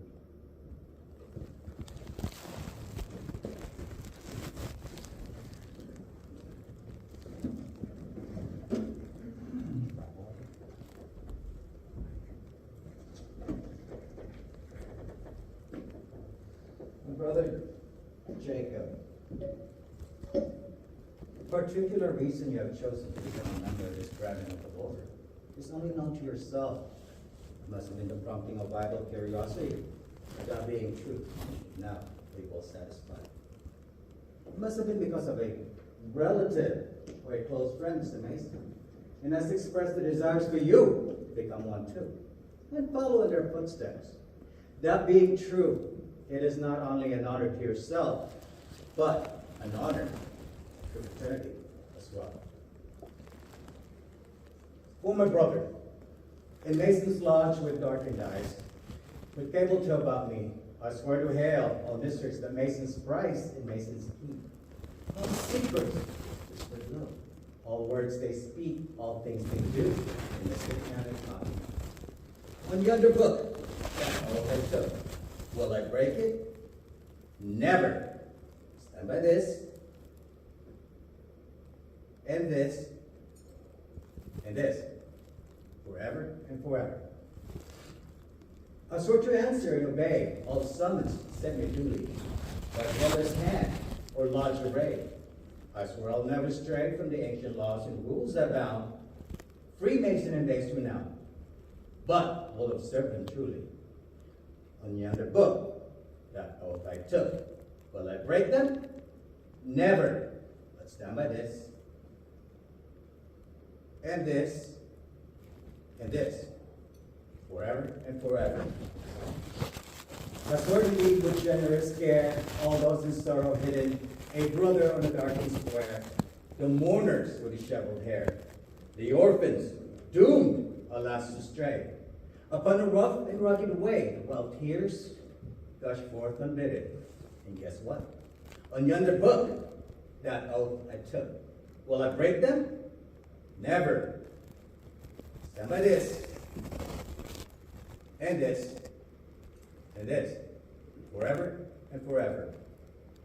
I swear to deal in honesty with each true heart around me, that honor right should ever be. Unbroken bond to win him or me. No wrong, no guilt, no cruel fraud should ever break that sacred cord by which my vows have bound me. On yonder book, that oath I took. Will I break them? Never. Stand by this, and this, and this, forever and forever. I swore the portals close to guard of the Masonic temple, to rid the quarries of their law, to build each mystic walls across, with body perfect, upright heart, and mind mature in moral arts, in precepts and in examples. Guess what? On yonder book, that oath I took, will I break it? Never. Stand by this, and this, and this, forever and forever. I swear to chastity close to God, of Mason's widow, wife or child, his mother or sister defiled. To them I pledge a brother's vow. By him who rules the lodge above, to be a true defender. On yonder book, that oath I took, will I break it? Never. Stand by this, and this, and this. My brother Jacob, these are your vows. Be they your cares, and may such aid be given, in answer to your earnest prayers, that you may ever do or dare all that God's gracious laws enjoin, so that when evening shades decline, you may be found in heaven. With me, on yonder book, that oath I took, will I break them? Never. Stand by this, and this, and this, forever. Congratulations.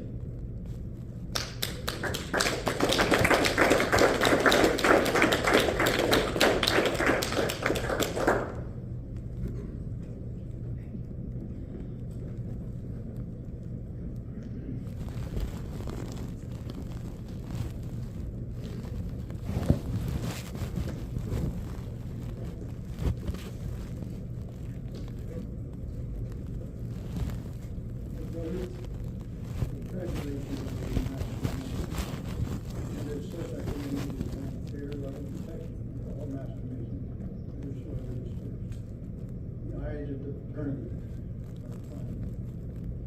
Faithful, true, and just.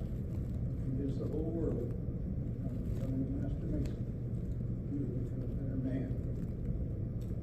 King I entreat you that goodness of heart, love of virtue, and the courage of intention which you think you now possess, and which the spotless testament with which you are girded, is at once the emblem, badge, and reward.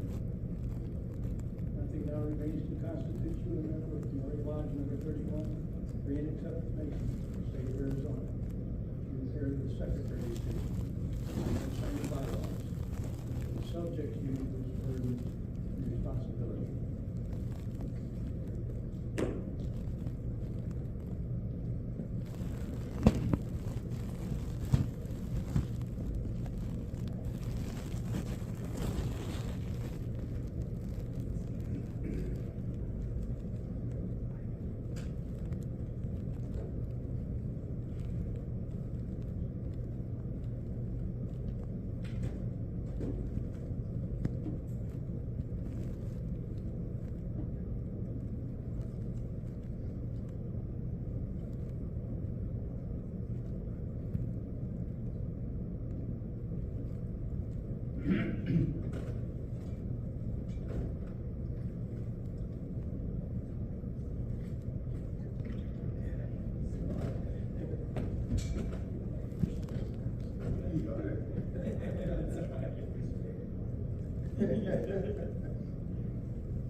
My brother, stand before the altar of Freemason, on which is always placed the Holy Bible, square, and compasses.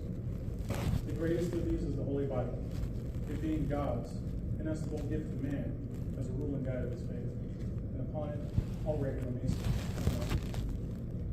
You will notice that the area between the altar and the master's pedestal is never violated, except during the ceremonies of your initiation. This is signified that no man can have the wisdom to rule and govern his lodge unless the light which emanates from this great book shines upon him without blemish. The ballot box. And the article of furniture worthy of the place upon the altar. It is by use of the ballot box that members of the Masonic fraternity determine who shall be their brothers. Balloting is a serious duty, one that you should learn to do with absolute correctness and complete understanding.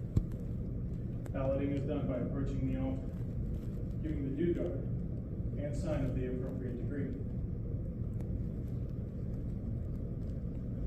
By selecting a white ball or a black cube, pushing it through an aperture, whence it will fall into a secret compartment. Thus you are reminded to make known or to discuss your ballot as a Masonic. The ballot box is not a place to exercise any personal quarrel, a petty grudge, or private pique. You alone determine the qualifications of the candidate. Bearing in mind that the Masonic fraternity is not an institution to make inferior men good, rather, an institution to make good men better. Should there be any doubt in your mind regarding the qualifications of the candidate, you will give your lodge the benefit of the doubt. You guys have made it. Remember that one man can do the fraternity more harm than 100 good men can overcome. So cast your ballot without fear, favor, or prejudice. Remember that white balls are left. All it takes is one black ball, Q, to reject. Look well to your ballot. Vote for the good news.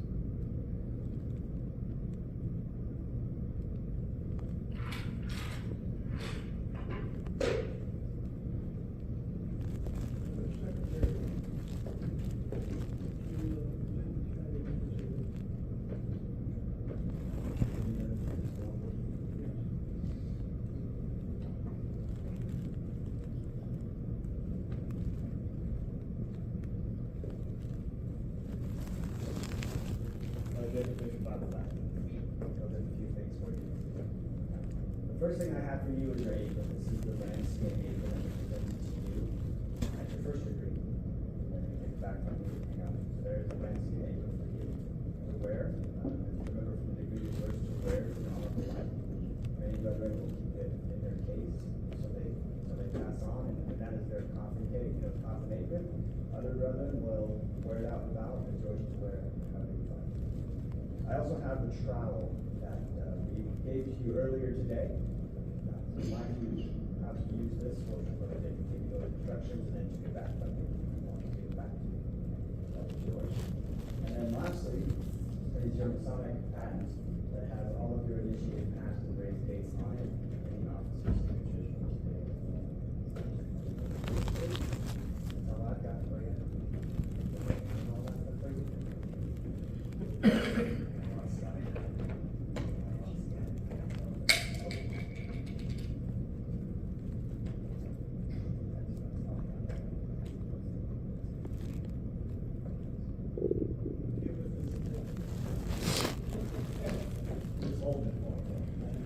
Are there any other presentations to be made this evening?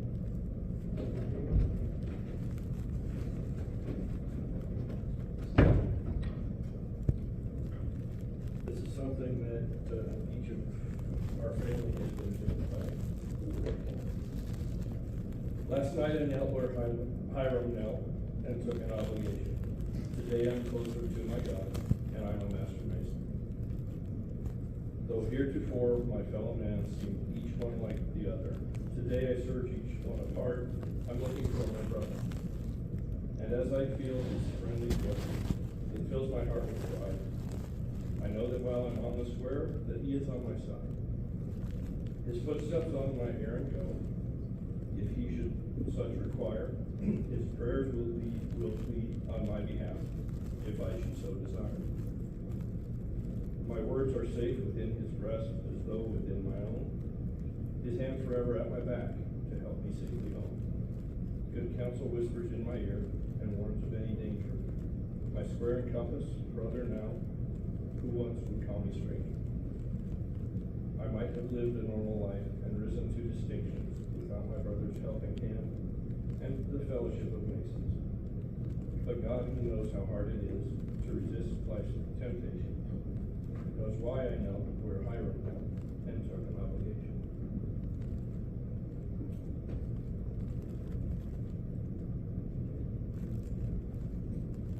Any more presentations?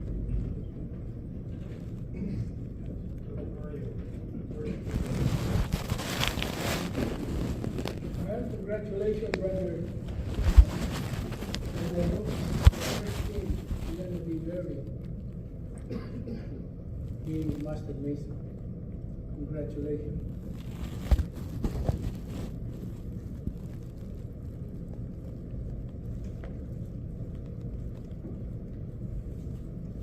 Brother Jacob, for the last few months, we've gone through a lot. This time, is there anything you'd like to say? You're on deck. I'd like to thank all the brothers here at this lodge. From day one, meeting every one of you, I felt something special, more so than just being a stranger. And I'm just looking forward to getting to know all of you better. Thank you to my Kerback clan for all the support for this time.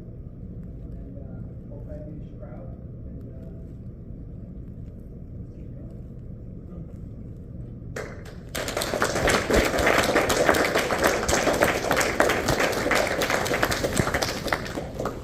You will now be seated among the brethren.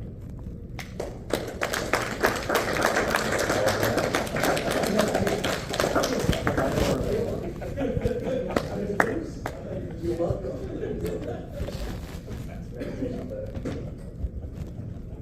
I realize it's getting late, but I want to take a couple of liberties. I'd like to ask all of the brothers that took part in the retreat tonight to stand, please.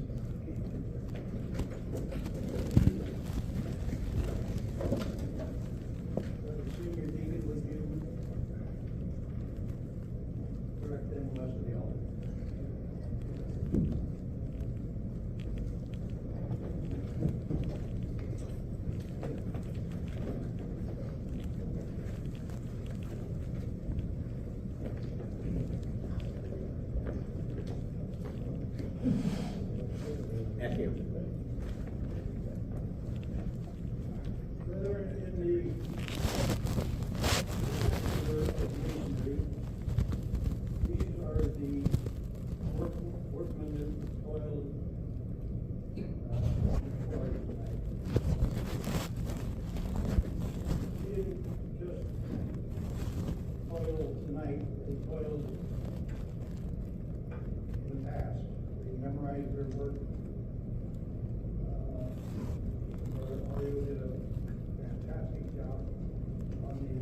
tonight and played tonight's drama.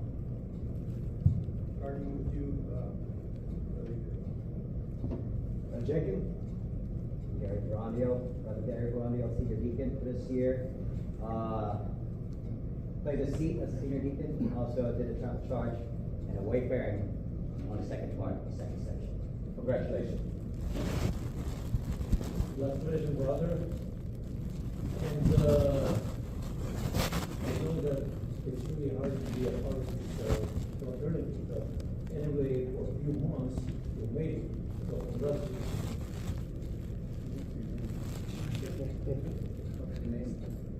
My name is Monkey.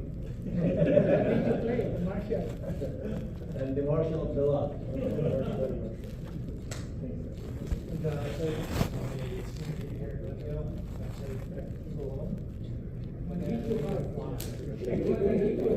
Remember him.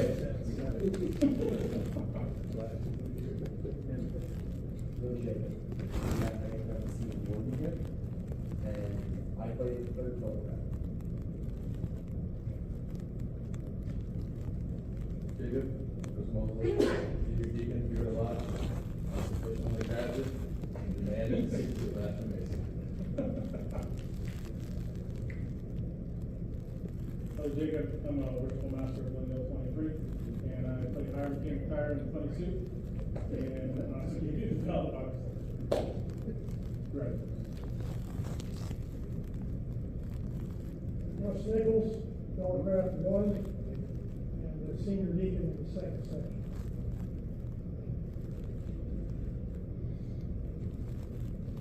Jacob, I'm Mike Logan. I presented to your Bible. I'm also the chairman of the mentorship committee for Peoria Launch Studio. Should you ever require any additional mentorship? So it looks like you've got a fair bit. Brother Jacob, congratulations. I took the pleasure of shaking you around a little bit as you go up.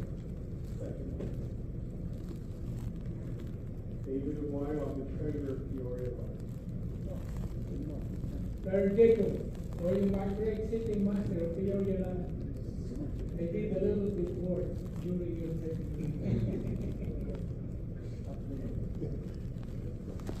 Brother Thomas Senecaler, senior steward at Peoria Lodge, and did that job tonight, and I made sure to take.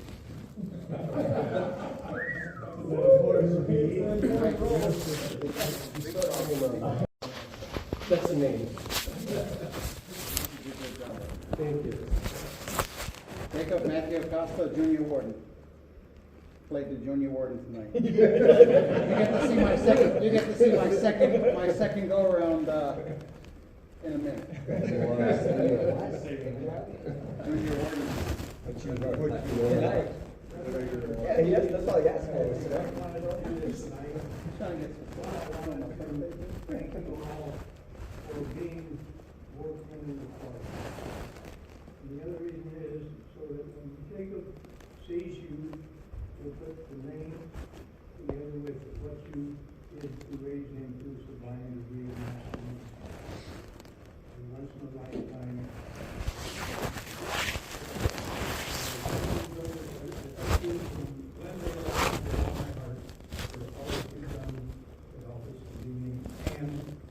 Through all our troubles since the fire. And before that, I thank you all for being here. Thank you.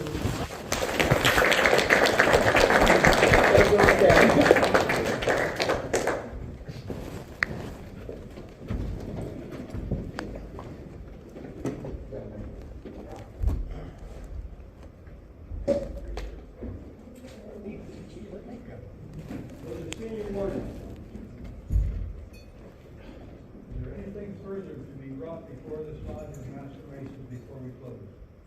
Few things, worshipful. First of all, congratulations, Brother Jacob, being a Master Mason.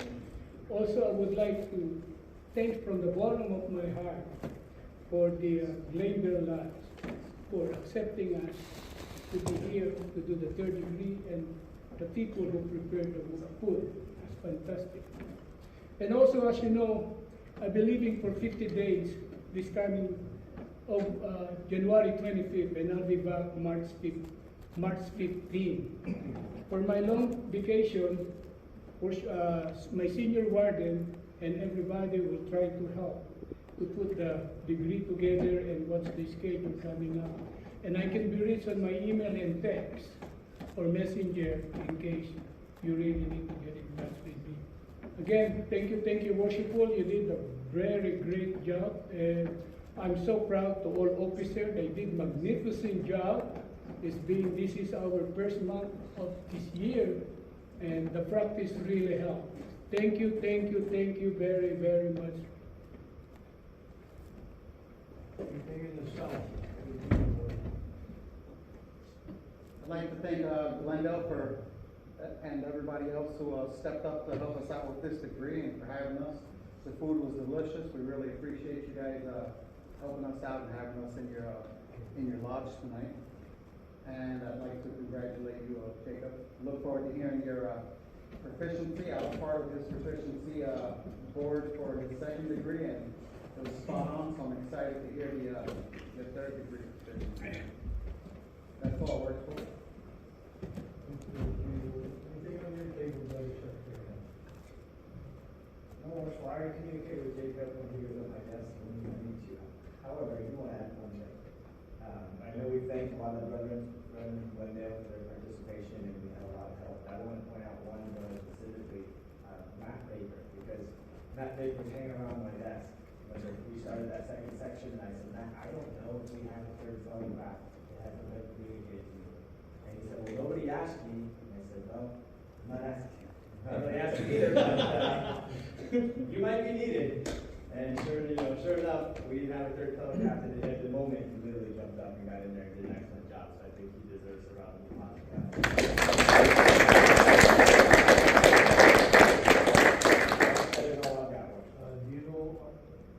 Do you have a schedule of upcoming meetings or? I believe, Boris will correct me if I'm wrong, next week I know is a second degree here. The following week I believe is education at Scottish Rite. Yes. And then the following week after that will be our February state meeting. State meeting. All degree gonna be done in Scottish Rite except third degree here. Starting next month, we'll start doing the second degree in the Scottish Rite. I will bring the 2 filler from the storage and take it to Scottish Rite this coming Thursday. Has any brother anything to offer for the good of masonry in general, or this lodge in particular? Worship and Master, on our calendar for this Saturday, I believe we have ritual club meeting. Is that still on that? Not sure. Are you going to have it on Saturday? I'm going to have a ritual club meeting on Saturday at 9 o'clock at Scottish Rite. No, is that where am I going to do it? Well, let me address that. I sat with Brother Hal and Antonio. Yes. And I did not discuss. We discussed the future meeting except Tuesday. And he said the only thing we're gonna have to do is give them a call, make sure there's no conflict to their schedule. Okay. And I did not discuss about this coming Saturday meeting. I think we'll move that somewhere in February. I will sit with senior warden to set it up and give Hal a call. Okay. For the future meeting this coming February. Very well. Thank you, Worship. Thank you, Worship. It's my bad. I forget all about it. Not a problem. For the members of Glendale Lodge, I come from Iowa. And we had for many years a meeting called Blazing Star, in which a group of lodges would meet on the fourth Monday of the month. And we would work either the first, second, or third session, second session. And then after that, it was the pleasure of the craft. I suggested that we establish something known as a ritual club for Peoria Lodge number 31, so we could get ourselves up to a higher level in our ritual. Preserving the ritual correctly and delivering it correctly needs to be our focus. Not our only focus, because the other half of it is our fellowship. We don't want to neglect who we want. We do not want to become complacent in our use of the ritual, because complacency runs like a bacteria through an organization. So it's my endeavor to make sure that our ritual is best as it can be. Always striving for perfection, but sticking with good enough. Thank you, Lord. Thank you, Brother Mike. In case any of you wonder why I use a study hall as a gavel tonight, my youngest son, Jamie over there, gave me this a couple years ago, and I don't know where he found it, but every once in a while it comes with something, comes over to the house with something Masonic and says, here, Dad. And I thought that the 1933 the study hall would be appropriate to run the meeting. And that's the story behind this study hall. Yes, President. I just want to point out something from Glendale's schedule. So this coming Thursday, we will be doing a third degree as well. I will be in the East, and the Grandmaster will be here. You guys are all invited. It's going to be a fun night. He's going to be here to present the 2 50-year awards, and hopefully we'll get to do a little bit of extra ceremony and receive him in his official capacity. That's this coming Thursday? This coming 2 days from now.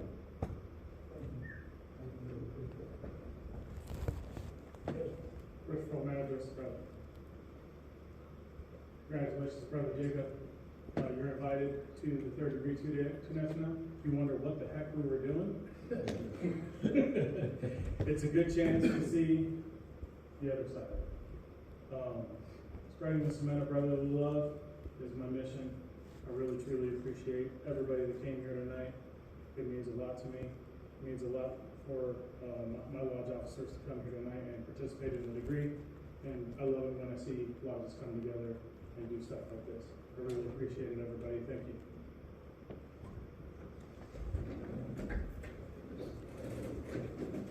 Yes.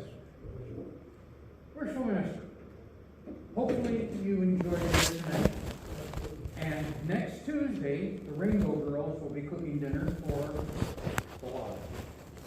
So, I don't know if any of your people here realize that Glendale is an eating lodge, and we always, I repeat, always have food for a degree.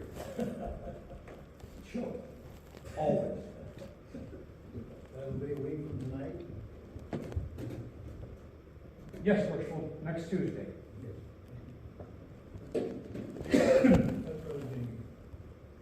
like to welcome, congratulate and welcome Jacob. I'd like to thank everybody for what they did tonight. And I'd like to recognize Worshipful, who, unless my son moves back to Phoenix, this may be the last time he's in Phoenix. I'd like to recognize him for all his hard work and the legacy he leaves.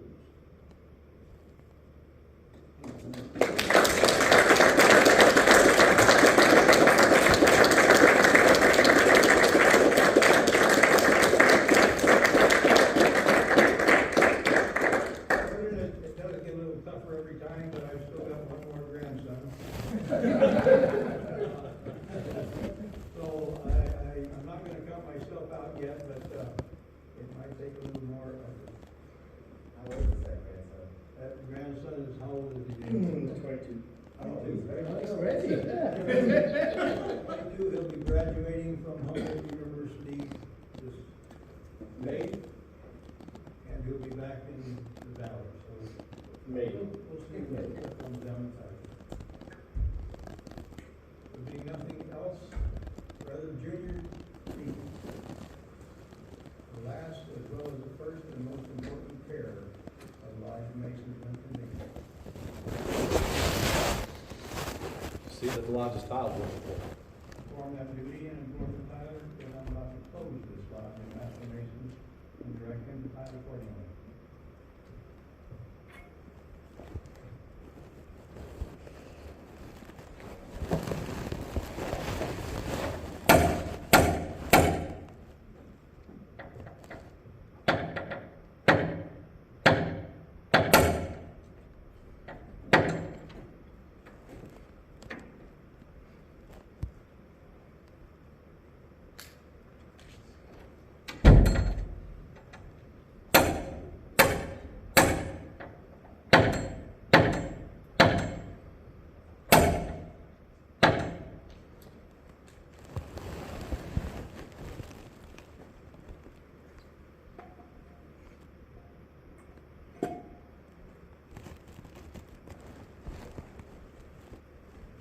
Worshipful, the lodge is tiled. How found, Brother Judy? By a brother of this degree, without the door, armed with the proper implement of his office. Do you there, my brother? To observe the approach of hounds and eavesdroppers, and see that none pass nor repass without permission of the worshipful master in the east. Thank you, Brother Judy. Brother Senior Warden, at the opening of this lodge, you informed me that you were a master mason, made within the body of the just and legally constituted lodge of master mason. How many composed at the lodge? 3 or more. 3 or more, worshipful. Of the 3, of whom does it consist? Of the worshipful master, senior and junior warden. The junior warden station. In the south, worshipful. Duty in the south, junior warden. As the sun in the south at meridian height is the beauty and glory of the day, so stands the junior warden in the south, the better to observe the time. Call it that from labor to refreshment, and refreshment to labor again, at the will and pleasure of the Lord. In the west.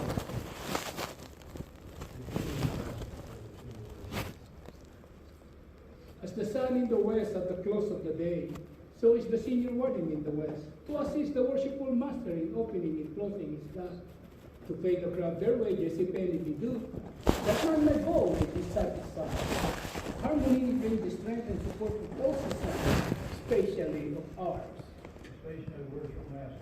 In the east, And his duty there, my brother. as the sun rises in the east to open and adorn the day, so rises the worshipful master in the east to open and govern his lives, in due time to set the crop at work and give them necessary instruction, whereby they may pursue their labor.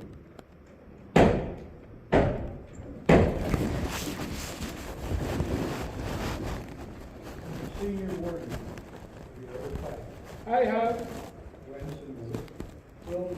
from west to east and east to west again. What were you in search? What it was lost, What you live, my brother? the secret of Master Mason. Have you those secrets? I have them not, but I have the certitude therefore, in the opening of this lodge, which accompanied by his dugan and sign, was by your order to be sent to the east through the deacon only. The senior warden, it is my will and pleasure that the substitute for the ancient master's word be sent down to the west.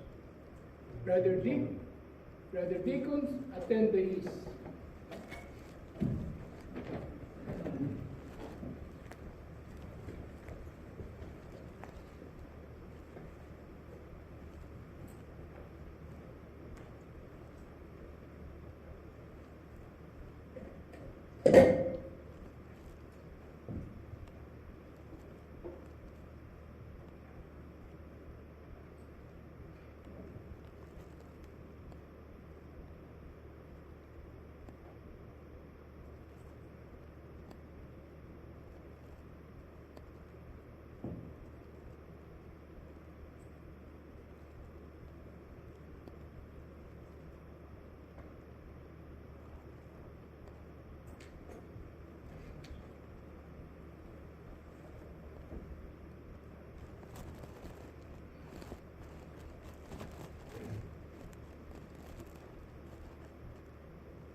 Worshipful Master,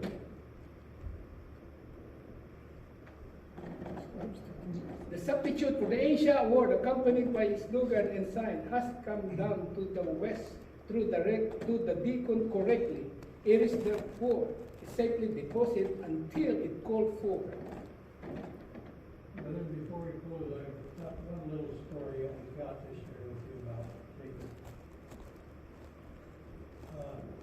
I first met Jacob about 6-7 years ago, something like that. He was attending San Diego State with my granddaughter and was dating her at the time. And my wife and I were over there and set up a time when they should come and meet us.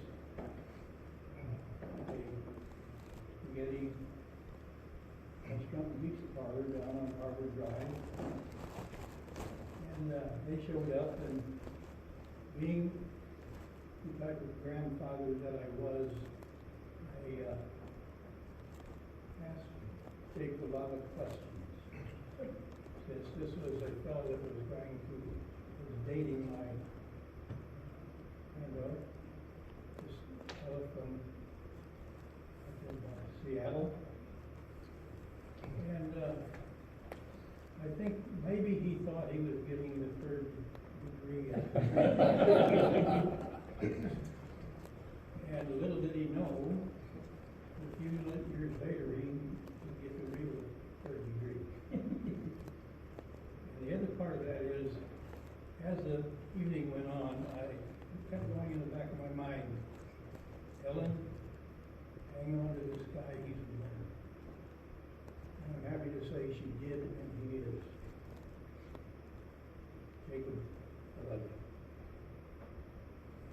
Brother Senior Warden, it is my will and pleasure that the slot of Master Masons be now closed. This you will communicate to the Junior Warden in the South, that the brother may have the notice of it. Our Junior Warden, it is the order of the Worshipful Master. The lots of Master Mason be now closed. This you will report to the brethren, that they may have to notice thereof. Brethren, it is the order of the worshipful master that this lodge of Master Masons be now closed. Of this, take due notice and govern yourselves accordingly. Together, brother.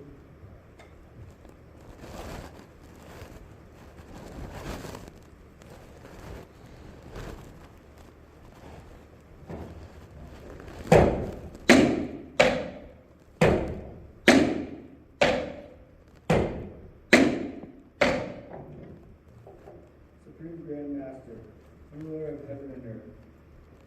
Now that we are about to separate and return to our respective places of abode, wilt thou be pleased so to influence our hearts and minds that we may each one of us practice out of the lodge those great moral duties which are inculcated in it, and with reverence study and obey the laws which thou hast given us in that holy word. Amen. So Senior Warden, how should Masons meet? At the level, Worshipful. I'll act to the Junior Warden. By the plumb, worshipful. In part, my brother, upon this clear. So should we ever meet, act, and part. May the blessings of heaven rest upon us and all our regular nations. May brotherly love prevail in every moral and social virtue. Cement us. Amen. So the deacons attend the altar.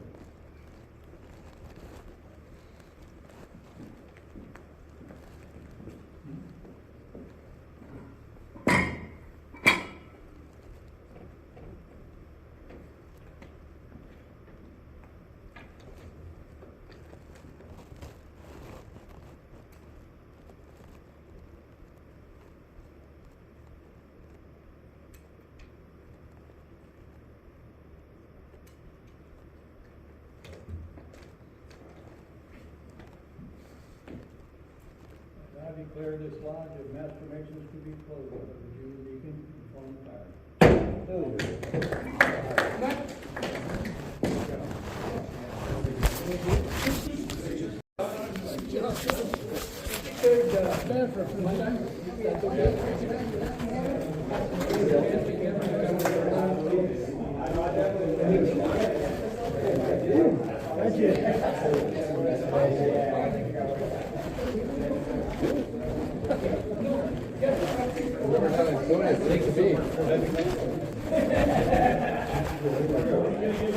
really?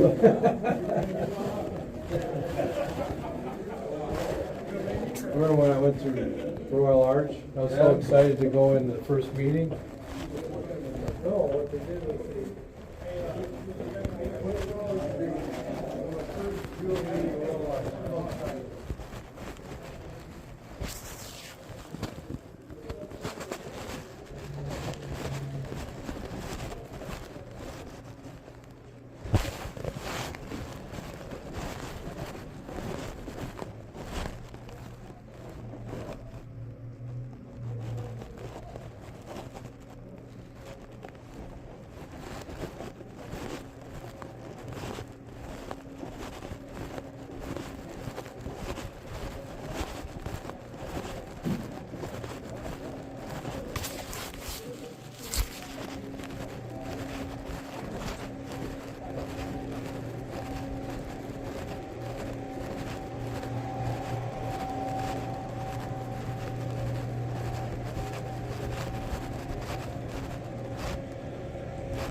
we need you to jump in. I knew you had Lyle in there too. I'm like, whoa, we'll be fine. I didn't want to see it.